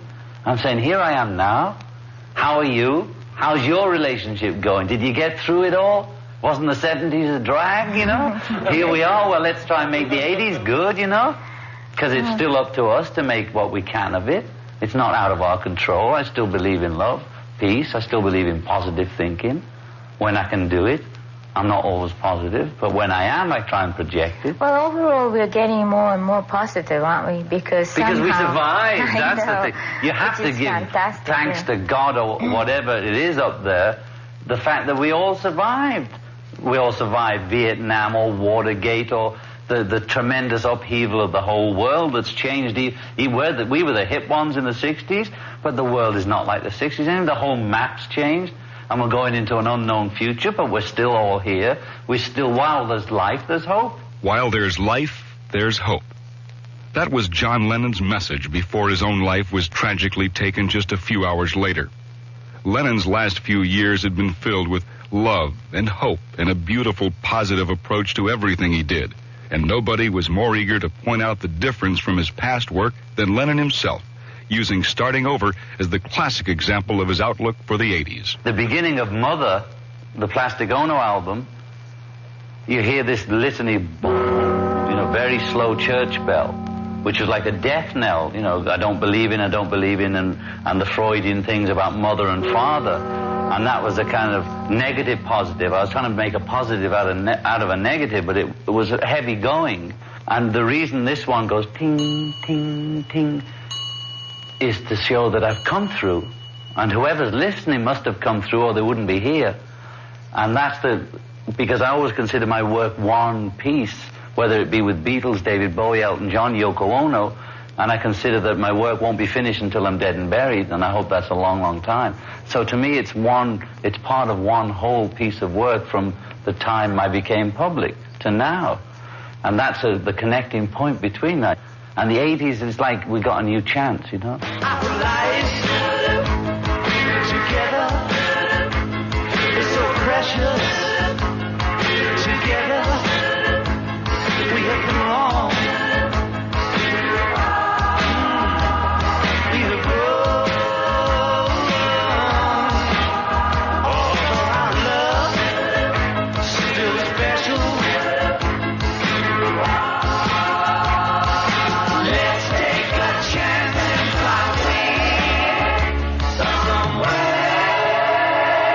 With the new chance and the promise the 80s bring, John and Yoko felt the time was ripe for human honesty in relationships. Now I know both sides. I mean, it's better to know both sides, because I went through situations where I was really penniless and I had to, sort of scrounge around all that. That was interesting, too. It was an interesting experience. So both ways it's interesting. But I had to really understand about women's problems. In a sense, I bypassed that because of my background and because after that I was being an artist here and everything. And in a way I bypassed it until I met John and realized what women are going through. So it was a very good education in a way. Sexual struggles only hurt our chances for coming together as loving men and women. In other words, we'd built up too many barriers between male and female. Well, isn't it time we destroyed it? Because where has it got us all these thousands of years? Are we still going to have to be clubbing each other to death? Do I have to arm wrestle you to have a relationship with you as another male? Do I have to seduce her or come on with her that I'm going to lay her because she's a female or come on some sexual Can we not have a relationship on some other level besides that same old stuff all the time? I mean, it's kid stuff, man. It's really kid stuff. And I don't want to go through life as pretending to be James Dean or Marlon Brando, you know? In a movie, not in real life, even in a movie version of them. Under the name of freedom, people wanted to not have dialogue with each other, but just wanted to just hang around being, single kind of thing. But I mean, it's good to, and I'm not promoting marriage or anything. I'm just talking about marriage of the soul, the mind, sort of exchange of spirit and soul, which you can have with women or men. And it would be nice because after all, this society is created by men and women, and the propagation is the basis of this society and everything still, So that it's nice to have a dialogue between two sexes.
Back in the early days of John and Yoko, the love that went into their music was perhaps not as obvious as it is today.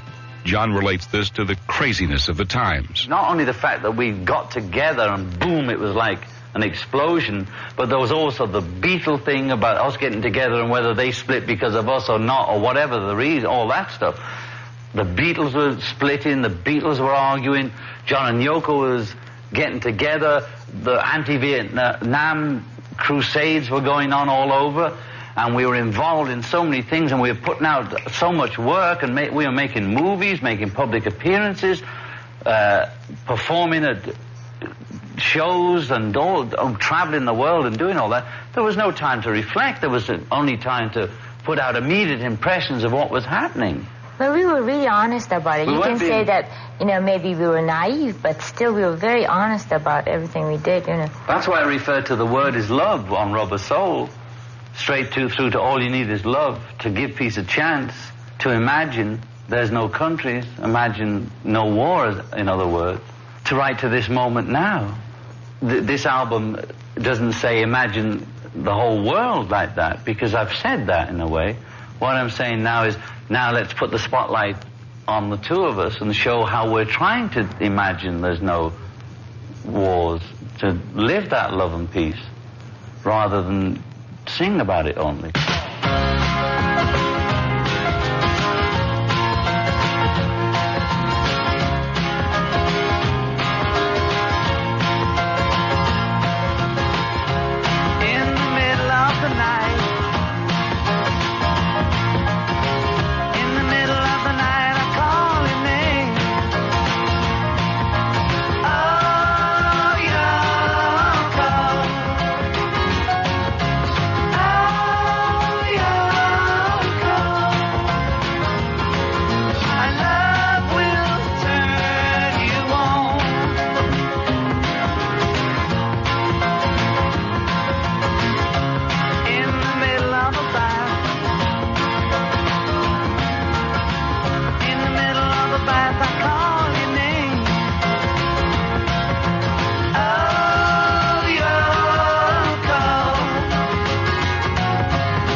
I mean, everybody knows what love is. I mean, it's not something that you can explain, but it's a very strong energy. Well, I tried to define it as in my own way then, like love is real, real is love.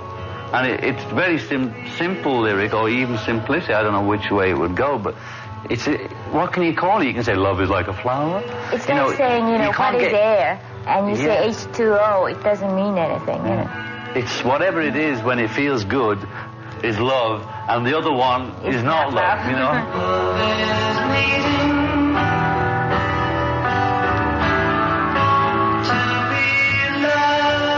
That's the message John and Yoko have for their listeners in Double Fantasy. Thanks to the years of experimentation and discovery, they found the answer lies in a loving relationship. Oh, I'm 40. I want to talk to the people my age. I'm happy if the young people like it, and I'm happy if the old people like it. I'm talking to guys and gals that have been through what we went through together. The 60s group that has survived the war, the drugs, the politics, the violence on the street, the whole shebang, that we've survived it, and we're here, and I'm talking to them. And the woman song is to Yoko, but it's to all women. And because my role in society, or any artist or poet's role, is to try and express what we all feel, not to tell people how to feel, not as a preacher, not as a leader, but as a reflection of us all. And it's like, that's the job of the artist in society, they're not some alienated being living on the outskirts of town. It's fine to live on the outskirts of town, but artists must reflect what we all are. That's what it's about, artists, or poets, or whatever you want to call it. And that's what I'm trying to express on behalf of all the men to all the women. Through my own feelings about women, when it dawned on me, my God, it is the other half of the sky, as the late, great Chairman McDougall said, right? I mean, they are the other half of the sky, and without them there is nothing. And without us there's nothing. There's only the two together, creates children, creates society. So what's all this BS about, women are this and men are that? We're all human, man. We're all human. And I am trying to say it to Yoko, but to all women, on behalf of all men, in a way. If that's taking it too much on myself, I feel that artists are that. They're a reflection of society. Mirrors. Woman, I can hardly express my mixed emotions at my thoughtlessness. After all, I'm forever in your debt. And woman, I will try to express my inner feelings and thankfulness for showing me the meaning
John Lennon, the man, the memory, continues in a moment. KFRC, San Francisco. I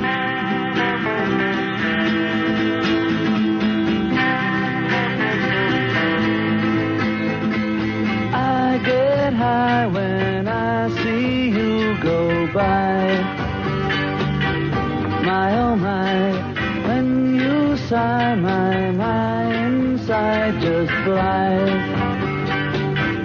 Butterfly, why am I so shy when I'm beside you? It's only love and that is all. Why should I feel the way I do? It's only love and that is all. But it's so hard loving you. Is it right that you and I should fight every night? Just the sight of you makes nighttime bright, very bright. Haven't I the right to make it up, girl? It's only love and that is all. Why should I feel the way I do? It's only love and that is all. But it's so hard loving you. Yes, it's so hard loving you, loving you.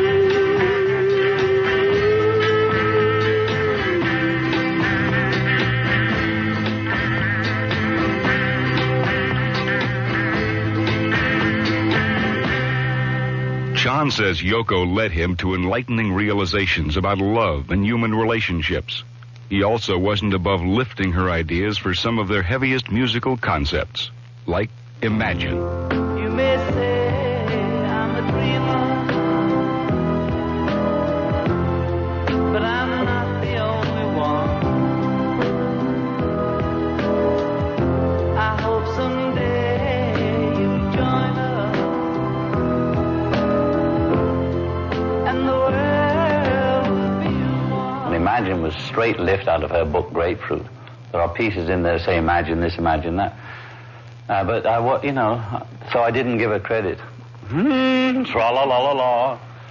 But the point being, yes. Give her credit. Yeah, because people. So I dedicated the album to her, which is a cop out. But I was only as honest as I could be. Then you see, you can only be as what you think, as best you can at the time. But the point of the song, right, is because people keep saying, well, what were you doing? What are you doing in the bed in? What are you doing, Two Virgins? What are you doing together? What are you doing? What are you doing? That's where we first came out with, all we're saying is give peace a chance, literally came out of my mouth as a spoken word to a reporter. All we are saying is give peace a chance. After being asked millions and millions of times, what are you doing? Well, all I'm saying is give peace a chance, not that I have the answer or I've got a new format for society, because I don't, and I don't believe anybody else has. Show me the plan, as the revolution says. You say you got a real solution. Well, we don't love to see the plan. The Beatles' revolution, or my revolution song says, show me the plan. Ask me for a contribution. Well, we all do what we can before we knock all the buildings down.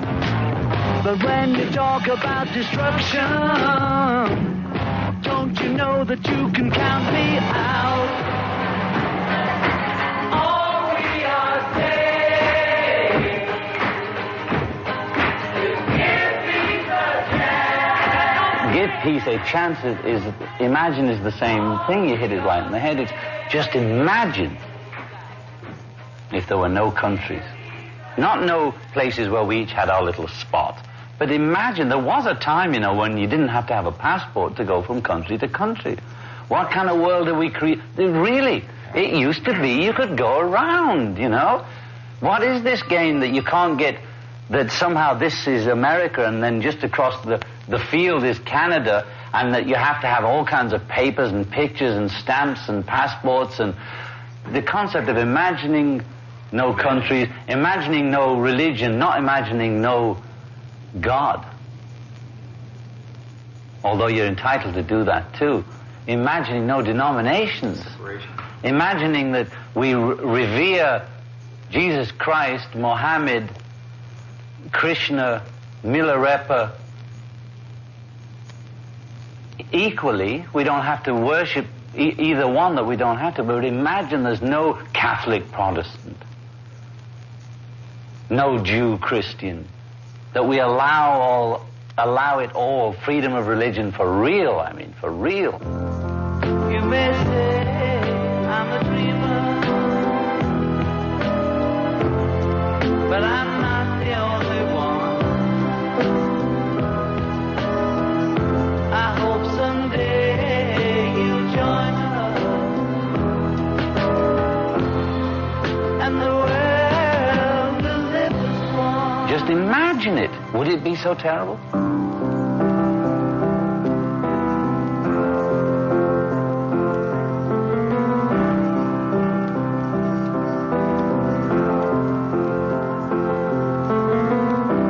Imagine there's no heaven. It's easy if you try. No hell below us. Above us only sky. Imagine all the people living for today. Imagine there's no country. It isn't hard to do. Nothing to kill or die for. And no religion too. Imagine all the people living life in peace. You may say I'm a dreamer, but I'm not the only one. I hope someday you'll join us, and the world will be as one. Imagine no possessions. I wonder if you can. No need for greed or hunger. A brotherhood of man. Imagine all the people sharing all the world. You may say I'm a dreamer, but I'm not the only one. I hope someday you'll join us, and the world will live as one. It's very important that for some women that we get equal rights and things like that. But I think we go beyond that, you know. And for some people, it's a big threat that Reagan is going to be in, you know, that sort of thing. But I think that we are people, first of all. And there are many things that we don't know about human beings, you know. I don't know about it either. But there's an immense possibility. And I think our rights and our freedom and our power goes beyond those systems. And we shouldn't limit ourselves to that. So in a way, you know, instead of fighting for that, we can trust in ourselves, center ourselves, and rely on our own power, which is immense. Each person is like a total universe, And we're very powerful people, you know. So we should sort of realize that rather than to try to fight and get something outside of ourselves. We always had, there's a human race dream, you know, like we always wanted to fly, so now we have planes, you know. And the next probably dream is wanting to be peaceful. Well, the other great dream of mankind, one was to fly, which might have taken us a long time, but it took somebody to imagine it first. Yes, kept imagining. Second was imagining. reach the moon, right? Yes, which we reached. Which we reached. Now, it was an American in an American rocket because that was the way history was at that time. But mankind reached the moon because they said one giant step for mankind. It was for all of us we went to the moon. We were always saying, you know, like wanting the moon or, you know. But nowadays, even football players are doing it, right? Which we were doing then, which is projecting the future in a positive way. Now, people are saying, no, you're naive, you're dumb, you're stupid. Okay, it might have hurt us on a personal level to be called names, but what we were doing, you can call it magic, meditation, projection of goal, which business people do. They have courses on it. The footballers do it. They pray, they meditate before the game, they visualize themselves winning. Billie Jean King visualizes every move on the court. What we were doing, we were early pioneers of that movement, which is to project a future which we can have goals which we can reach. Right? People project their own future. So what we wanted to do was say, let's imagine a nice future. She's right. The males like even Aldous Huxley and George Orwell, who produced 1984, you look into Orwell's life, it was all torture and this, that, and the other, and he was brought up in a certain environment in a male-dominated society full of Marxist stuff about Spain, and they were all from the whatever, that period when they had those dreams of socialism answering everything, right? And their dreams fell to dust after the war. And then they wrote these books projecting this horrific Big Brother, monsters controlled by robots. And even now, I think these people that project the space fantasies are projecting war in space continually, with women in miniskirts, available sexual objects, and the men with super macho John Wayne guns on their hips. I'm saying it's time for the people to get hip to that, man, because they're projecting our future. Do we want our children to be out in space, or grandchildren fighting, maybe not Russians, but Venusians in space?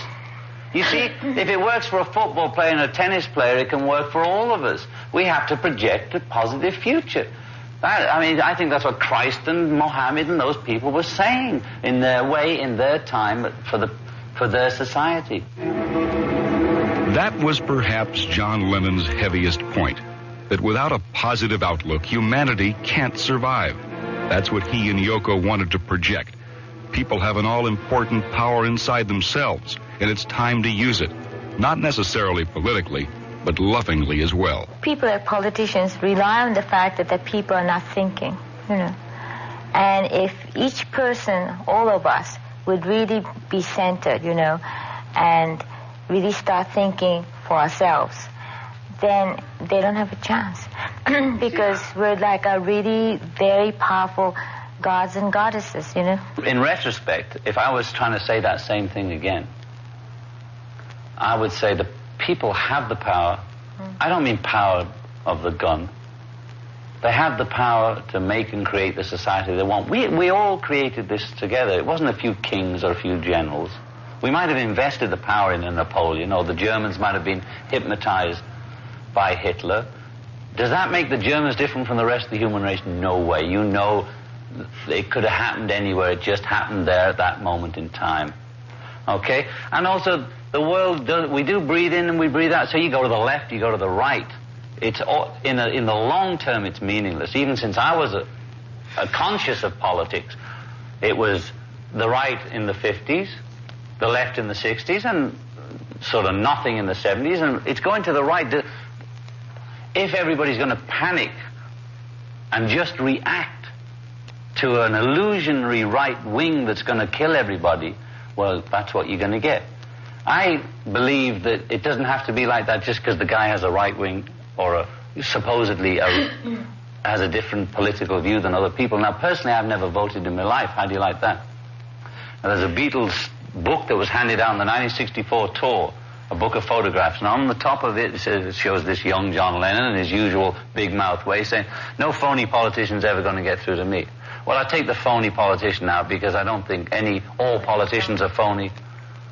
I won't categorize even politicians now because I've learned a lot since I was 23. But I don't think politics is the only answer, you see. I think this idea that we elect these leaders and then expect them to do miracles for us. Now, Kennedy is a big dream for everybody because he didn't live to fulfill or let us down. And it's not to negate what Kennedy was and what he means to people. But the reality is, had he lived, how do you know how well he would have done at the time, right? Or how the war would have gone and how everything would have gone. So investing leaders with supernatural powers, whether they be pop stars, politicians, or movie stars, or football hero, it don't work. It just doesn't work. Because we put them up on the pedestal and immediately we want to knock them off. So Reagan's going to go in there. All the so-called rightists are all going to be waiting for him to do what they want. And when he doesn't, because it's impossible, because the presidency is such a vast, awe-inspiring position for any man to be in, and it means a lot more than some local right-left group, that he cannot possibly fulfill the dreams of the right wing, the same way as Carter or Kennedy could never fulfill the dreams of the left wing. It is too much invested in one man, one group, and I don't believe in that. Let's go!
Just like everyone has power within themselves, John and Yoko realized they'd carry an outside power as well, because of who they are and what they had accomplished. We're fully aware of our power, whatever that is, and we nurture it, and we try to be very careful about our own life because of that, and also try to communicate and, communicate as much as we can with that power, But all of you do, in a way. So, in degrees, and then that's what you should use, and that's what it means to communicate and to tell each other, reassure each other that we are here together. People are believing in projecting their own power, visualizing goals, visualizing positiveness, and doing these things that are changing the world. It all takes time. You see, I think that the bit about, you know, the 60s, we're all full of hope, and then everybody got depressed, and the 70s were terrible. That attitude that everybody has, that the 60s was therefore negated for being naive and dumb, and the 70s is really where it's at, which means, you know, putting makeup on and dancing in the disco, which was fine for the 70s. But I don't negate the 60s, I don't negate the 70s. The seeds that were planted in the 60s, and possibly they were planted generations before, but the seed that whatever happened in the 60s, the flowering of that is in the feminization of society, the meditation, the positive learning that people are doing in all walks of life. That is a direct result of the opening up of the 60s. Now, maybe in the 60s we were naive, and like children, everybody went back to their room and said, well, we didn't get a wonderful world of just flowers and peace and happy chocolate, and it wasn't just pretty and beautiful all the time, and that's what everybody did. We didn't get everything we wanted, just like babies, and everybody went back to their rooms and sulked, and we're just going to play rock and roll and not do anything else. We're going to stay in our rooms, and the world is a nasty, horrible place because it didn't give us everything we cried for. Right? Crying for it wasn't enough. The thing the 60s did was show us the possibility and the responsibility that we all had. It wasn't the answer, it just gave us a glimpse of the possibility. And the 70s, everybody's going, nyeh, nyeh, nyeh, nyeh, and possibly in the 80s, maybe everybody say, okay, well, let's project the positive side of life again. You know, the world's been going on a long time, right? It's probably going to go on a long time. But also, you know, the 60s was sort of really going out and communicating and expanding. But in the 70s, people think that nothing happened. But in a way, we went back inside us. There's a lot of very interesting magical psychic things that happened, you know, and people got tuned into. And so with the 60s expansion and 70s knowledge, I think 80s is going to be another step up, you know, and be beautiful, you know. Do things become more beautiful or easier to understand as Yoko and John find themselves growing older? How about emotions over the years? You don't get so emotionally up and down when you're older, because when you're younger, your genes are different, your hormones are different, so it absolutely has to express different. You can become mellower without becoming rigid. I'm still open to anything. I still believe almost in anything until it's disproved. I don't have any set pattern. I don't have any set answers. I'm as open as ever, but I just maybe not so... My hormones don't work the same, that's all. You know. The thing is, young people in love, and they're tender. I mean, go back to I Want to Hold Your Hand. They're very more mellow songs. What are you talking about? You know, and we're talking about starting over. We're talking about falling in love again to each other, you know. And that's the most beautiful, young, fresh thing to do. Nobody in the menopausal age can do that. So this conventional idea that if people are talking about love, that means that they're out of the game, you know, and people who are talking about, you know, I want to kick your pants or whatever, you know, or I don't know, something. Kick your pants. or, you know, something like that, or some violent song is right on youth or something. It's a totally wrong idea.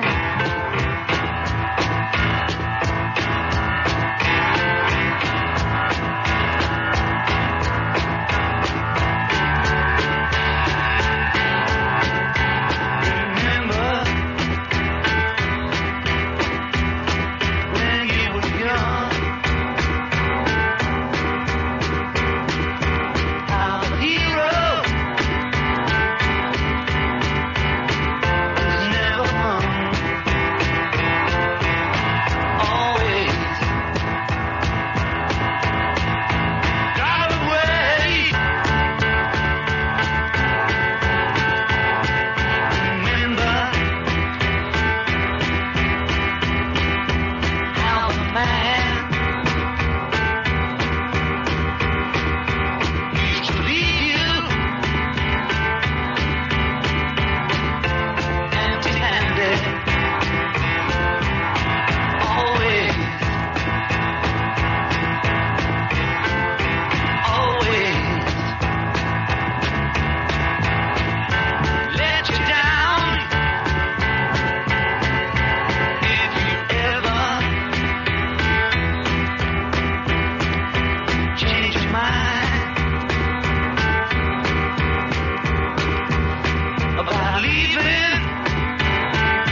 And don't feel sorry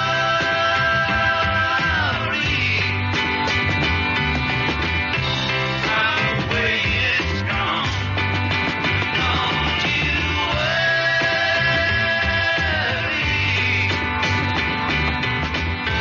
about what you've done.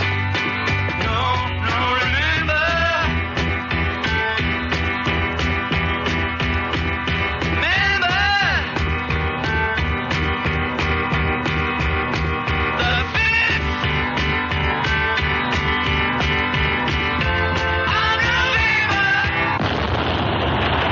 What about the idea that every individual feels the need to join some kind of movement or group? Is that a wrong idea? There's that part of us all, including myself, that wants to belong to some group. No, I don't mean a rock group, but a group in society, because it makes you feel secure when times are hard, or there seems to be a threat of war or a threat of monetary crisis, and the media, with help from the public and the politicians, hype it up that it's the end of the world or the end of America or the end of financial empire or whatever it is.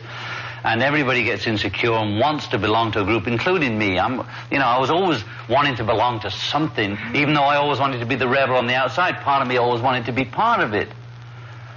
And it's an insecurity. I'm not saying that anybody who's become a born-again Christian or a born-again whatever the other groups are.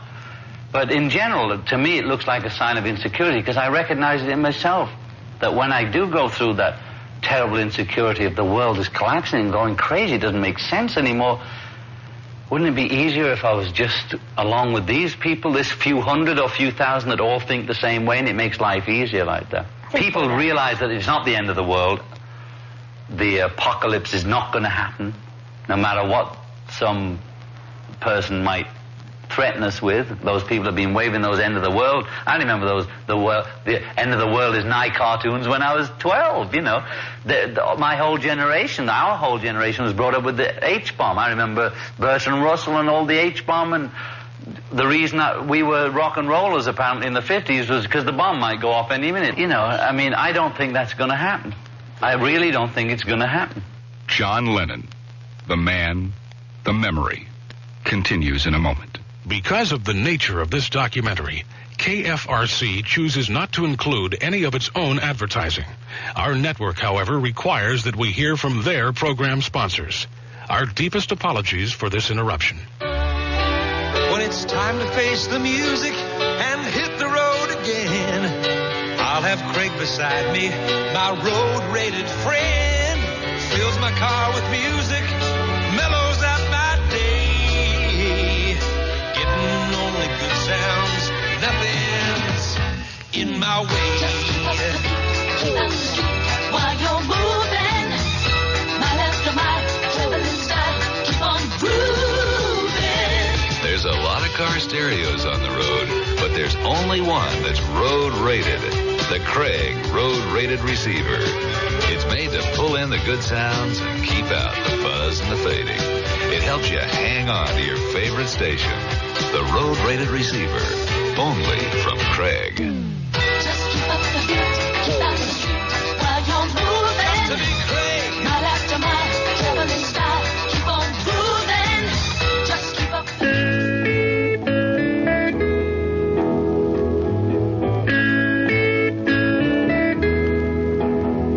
There are places I remember all my life, though some have changed, some forever, not for better. Some have gone, and some remain. All these places have their moments. With lovers and friends, I still can recall. Some are dead and some are living. In my life, I've loved them all.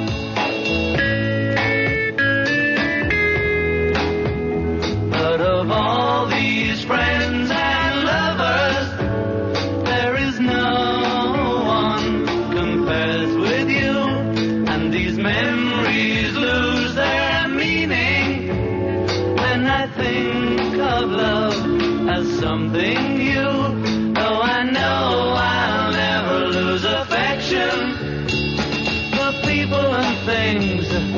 went before. I know I'll often stop and think about them. In my life, I love you more.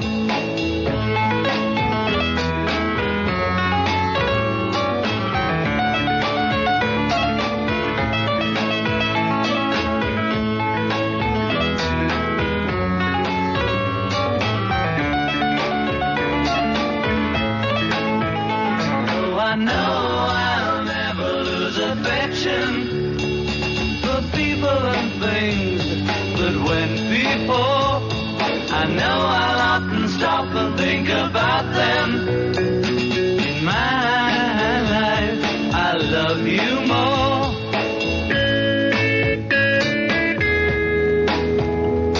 In my life, I love you more.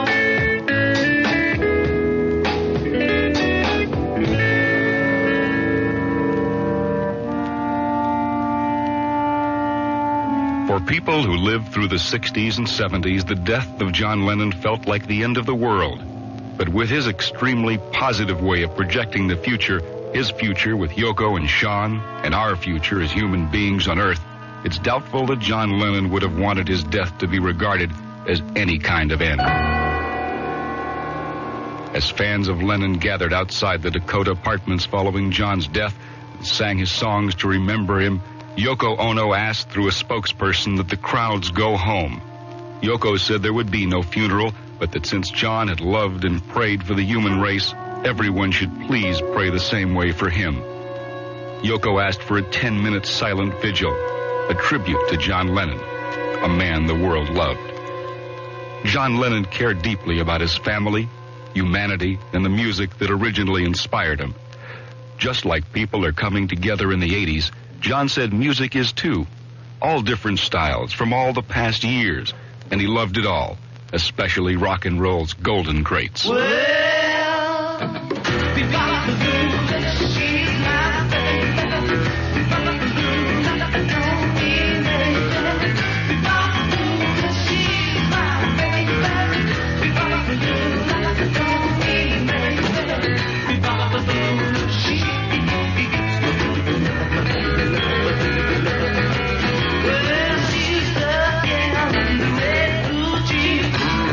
she's the queen of all the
if the oldies but goldies come on, it's one of my favorites. If I hear Bebopaloo, I can hear it over and over again. Every time it comes on, I switch up the thing, and I have the record still. If I hear Elvis, I heard him singing I Want You, I Need You, I Love You the other day. I mean, I was just in heaven. I know, of course I was going back to my youth and remembering the dates and what was going on when I heard that music. Music is just a format, and we're adding many different formats, and that's interesting. But New Wave is going to be old one day, too, and very soon. Yeah, it'll be old hat. The minute it's out there and it's number one, that means that it's old hat, And I think it's nice to discover all different forms of music, and that's nice. Bruce Springsteen's Hungry Heart, which I think is a great record, is, to me, it's the same kind of period sound as Starting Over. I think the Cars Touch and Go is right out of the 50s. All that new wave, a lot of it is 50s stuff, but with the 80s styling. But and that's what I think Starting Over is. It's a 50s song made with an 80s approach. Look, music form never dies, and that goes right back to Chopin or Beethoven or Bach, They're fresh as ever, And so whatever form you use is fine. However you feel then, and it's appropriate to your emotion, that's what you should use. I never believed that you can like rock all disco. I love disco right from word scratch, and all those complaints about it being all the same is exactly what I heard about Little Richard and Fats Domino. They couldn't tell the difference because the backing was always the same, the saxophones. But you could select from Fats Domino and which are the best tracks. Lucille as opposed to some one that we can't even remember, right? With the same kind of rhythm. Also, now disco is part of the music scene. It's integrated into the whole. It's affected country and western. It's affected pop. It's affected the ballad. It is now part of the music. New wave will be exactly the same. It's another wave that joins the ocean of music. Lennon said he and Yoko were eager to jump into that ocean of music in the 80s. He said the same was true of his other musical partners years ago. That was the thing about the Beatles. They never stuck to one style. They never just did blues or just rock. We loved all music. Did In My Life, Anna on the early things, and lots of ballady things, My Image was more rocky, Rock and roll. But if you look down those Beatle tracks, I'm right there with all the sentimental, just the same as Paul or anybody else. I love that music just as much. But Beatles aside, John Lennon wanted to make music, and he wanted to make music with Yoko Ono, the woman he loved and called his best friend. After he came back from Bermuda, and the first night, in fact, when he came back from Bermuda, I took him to a restaurant, and we had a nice dinner, and we felt so good because after sort of about a month of separation or whatever, and just feeling a bit tipsy, a little wine and everything, and we're coming home. But we had to come home a bit early because of Sean, we should go home before 12, that sort of thing. And that sounded like Cinderella to me, And it was a beautiful night, sort of early summer, and the carriage was going in the Central Park, and, you hear all this sort of, the carriage sound and everything, and it almost made me feel like it was not this era, it could be any era kind of thing. So a very romantic feeling, and coming back, and the gate was still open in Dakota. We just strolled in, And I just went to the piano, and I just started writing the whole thing, It felt good, that's how it was.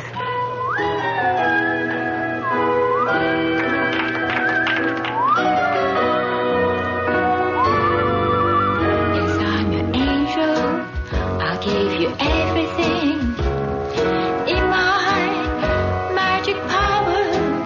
So make a wish and I'll let it come true for you. Tra la la la la. You're my fairy. You gave me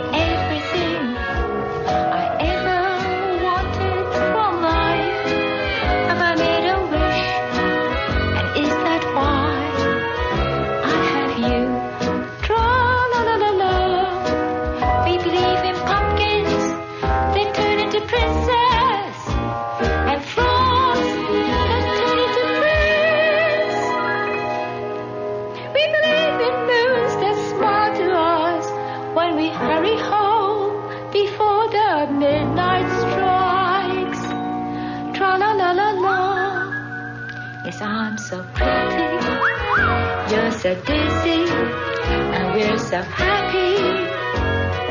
Every day, let's make a wish and let it come true for us. Tra-la-la-la-la. I'm in your pocket, you're in my locket, and we're so lucky. In every way, we make a wish and let it come true for us. Tra-la-la-la-la. We believe in houses built in the sky and love that is the sky. We believe in the sun that looks over our shoulders and brings our shadows together. Tra-la-la-la-la. Yes, our hearts are one, our bodies too, and it's so good. Every time we make a wish and let it come true for you too. Tra-la-la-la-la. Happy birthday, my love, I'm an angel. I'll give you everything in my magic power. So make a wish and I'll let it come true for you. Tra-la-la-la-la-la. Lennon was filled with creativity and inspiration to make music, he said in his last interview, and then to perform. I'm so hungry for making records because of the way I feel. I want to make some more records before a tour. So I'd like to make at least one more album before actually just making that final decision of calling those very expensive session musicians and taking them on the road, you know? But when I went in there, I had no intention of going live because I've noticed a lot of people like Clash and things like that don't do any personal appearance hardly anymore, and they just make a video on the record. And so part of me would think, but when we were playing in that studio, and then I don't know whether it was Tony, the bass player, or the drummer, after we'd done Starting Over, he said, can we do this again? I mean, let's take it on the road. And that was the first time it came. I thought, my God, this would be fun, wouldn't it? And if we can do it in the way we've done the album, which is have fun, enjoy the music, enjoy the performance, be accepted as John and Yoko, then I'd be happy to go out there. But John Lennon won't have a chance to go out there as he wanted to do with Yoko and the band. Instead, there will be no stage, no concert, and no more music other than the tracks left over from the Double Fantasy sessions. For John Lennon, there will be no more earthly existence, but to say he is dead is wrong. His spirit, his love, his music, his power, none of these are gone or forgotten. For Yoko Ono, who will have to be the strongest of all, the void created by the passing of John Lennon will be the hardest to bear. If Yoko can fill that emptiness with beautiful memories of a love shared and a life lived together, then perhaps the pain in her heart will be eased. We all hope so. A great man is gone, but a great love survives.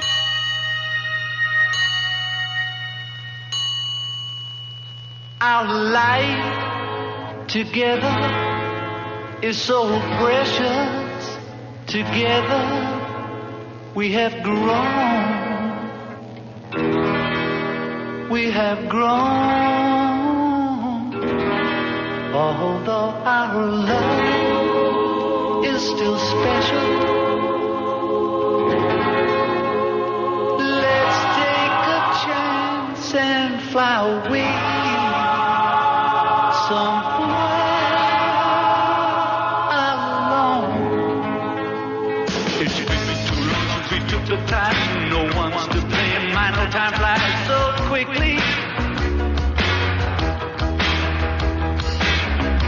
But when I see you, darling, it's like we both are falling in love again.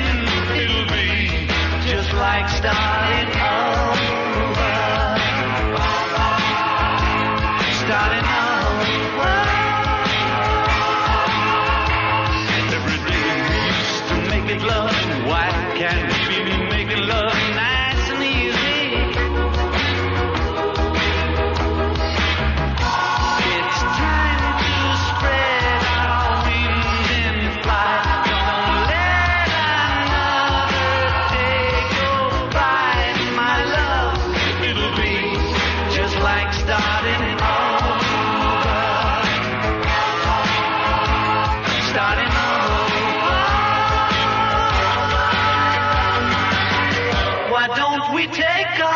alone. Take a trip somewhere far, far away. We'll be together all alone again, like we used to in the early days. Well, darling, it's been too long since we took the time. No one's to blame, I know time flies so quickly.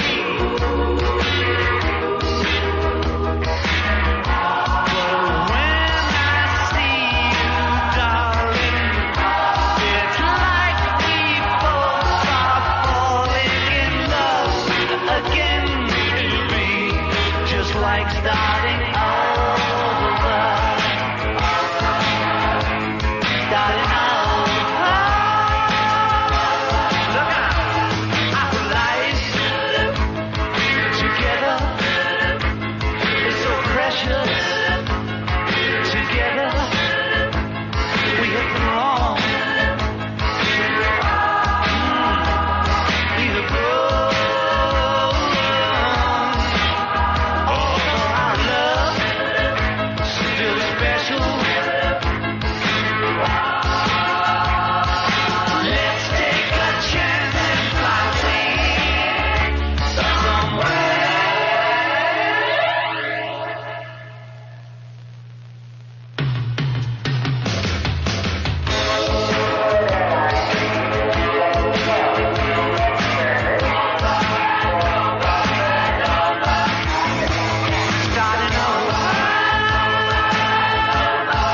John Lennon, The Man, The Memory.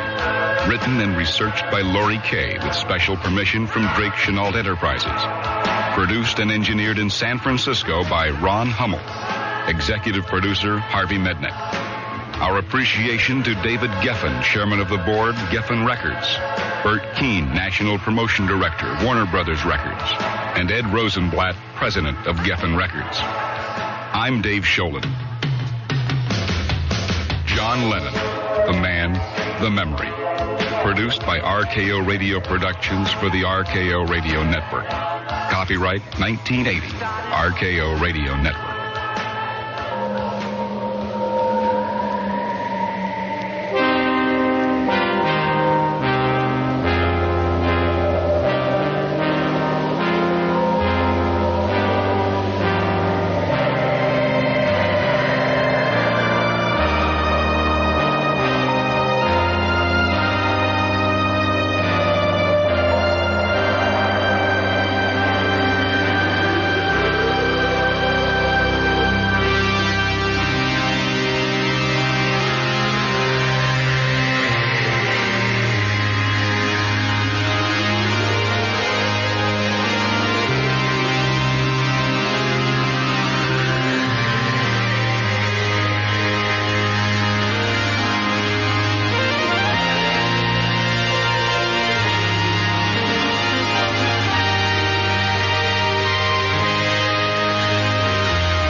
Focus 1980, Part 2 on KFRC, San Francisco. California is awash in methods, techniques, systems, and therapies which claim to offer a way to a more fulfilling life. Some of them work for some people. Many tend to focus on a single facet in an individual's personality. Singling out that aspect is the key to all other problems. This simplification has been furthered by the way in which the media look for a single, simple line that will explain what the method does. Life, of course, is much more complicated. Logotherapy is described as a practical method for achieving meaning in life. One of logotherapy's tenets holds the person is not the problem, the person has the problem. Now, that says a lot, and it says nothing, which is why we'll spend the next half hour talking with Joseph Fabry, director of the Institute of Logotherapy in Berkeley, and author of The Pursuit of Meaning. Logotherapy certainly is not a term used in everyday conversation. Logotherapy is a method that developed by Dr. Viktor Frankl in Vienna in the late 20s and the early 30s that is designed to help people who either have no direction in life or have lost the meaning that they used to have, to find new meaning, direction, or regain new meanings and directions in their lives. Because he found that we can be healthy only if we have a sense that life makes sense to us. And that we have meaning in this sense means that we feel we are useful, we have a direction, we have goals, we are part of a whole, we fit into life as such. We are not isolated, not alienated, not lonely, but we are somehow fit into something bigger. How would you say logotherapy differs from other therapies or other attempts to put life into some sort of perspective? Well, one of them is just what I just said. Many others don't pay much attention to meanings. The other one, another difference would be that the emphasis on as the human spirit, which is not a religious concept, but it's something everybody has, something which is uniquely human and has the resources of goal orientation, meaning orientation, creativity, compassion, reaching out for other people to love, for causes to make our own, to transcend ourselves, to step away from ourselves, to look at ourselves, a sense of humor.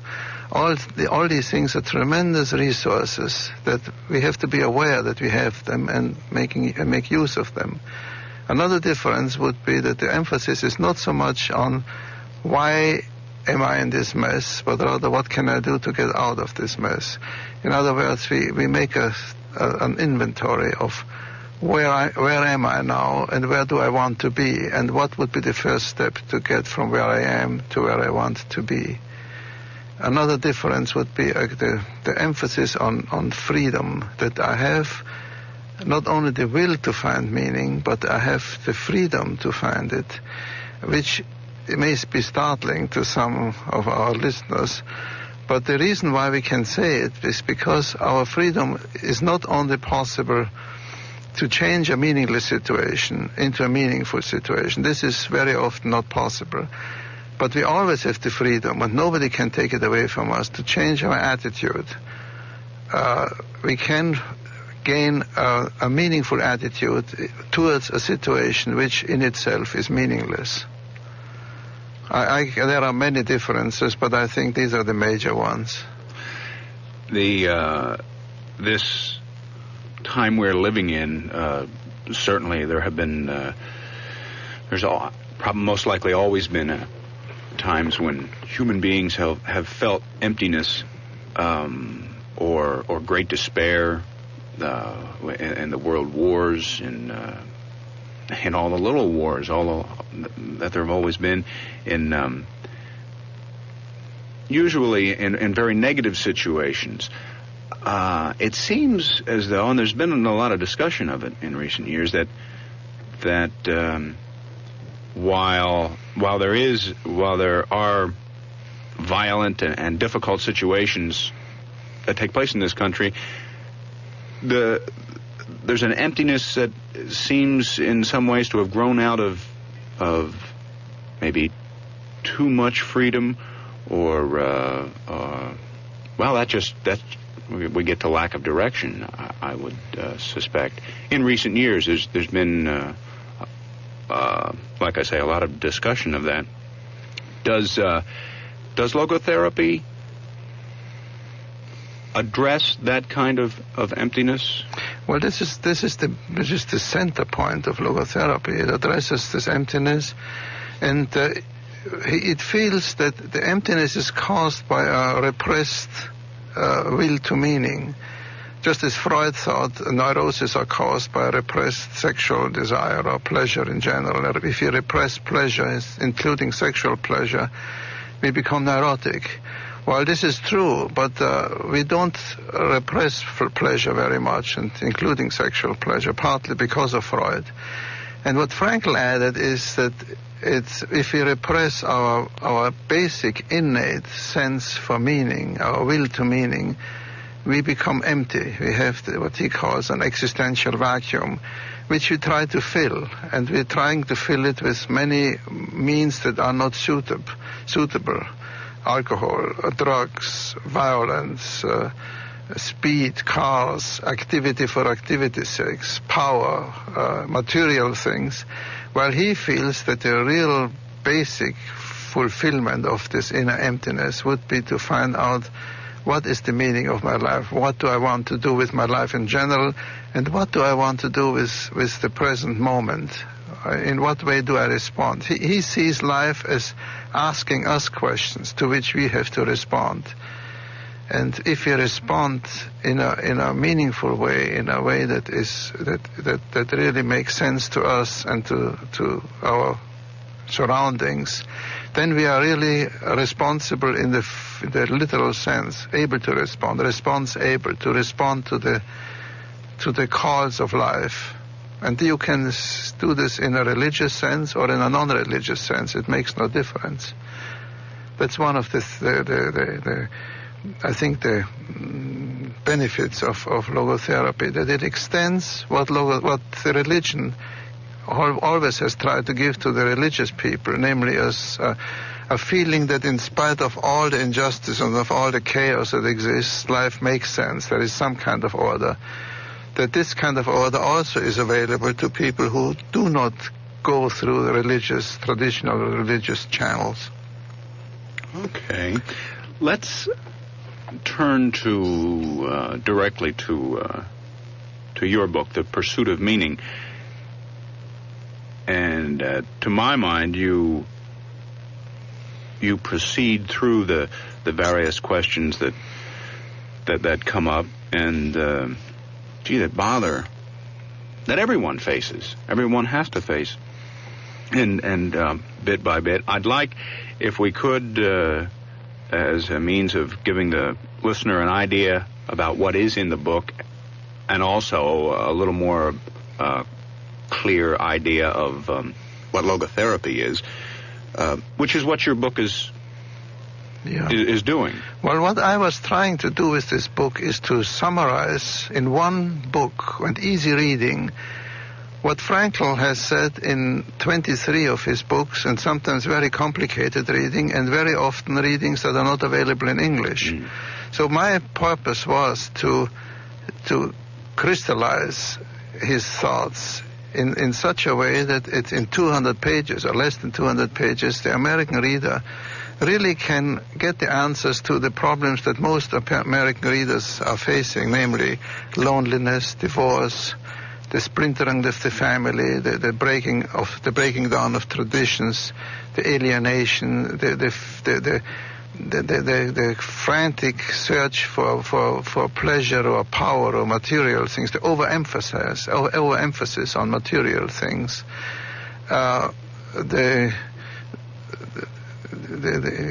many of these things are causing the unhappiness, the divorces, the separation between parents and children, and between old people and young people. For all these, Frankl's books have answers, and one of our logotherapists in Georgia has coined a word which I found very useful. He said Frankl's books are bibliotherapies. You can get the therapy by reading the book, and I have tried to do this. I think my book and Frankl's main book, Man's Search for Meaning, is definitely therapy in itself. Many people have told him and have told me that our books have helped them directly without having to go through a therapist. So this was the purpose of my book, really was to make available in a very simple, short, concise way of what may be most useful in Frankl's thinking to the American average or not average reader. Okay. Shall we take it chapter by chapter? Yeah, well, we'll be glad to go there. The first chapter, Personal Discovery. What do you... What did you intend with this chapter? Well, what I intended to do with this chapter is to say that, see, my life, I became conscious of the lack of meaning on one day, namely on March 13th, 1938, when the Nazis moved into my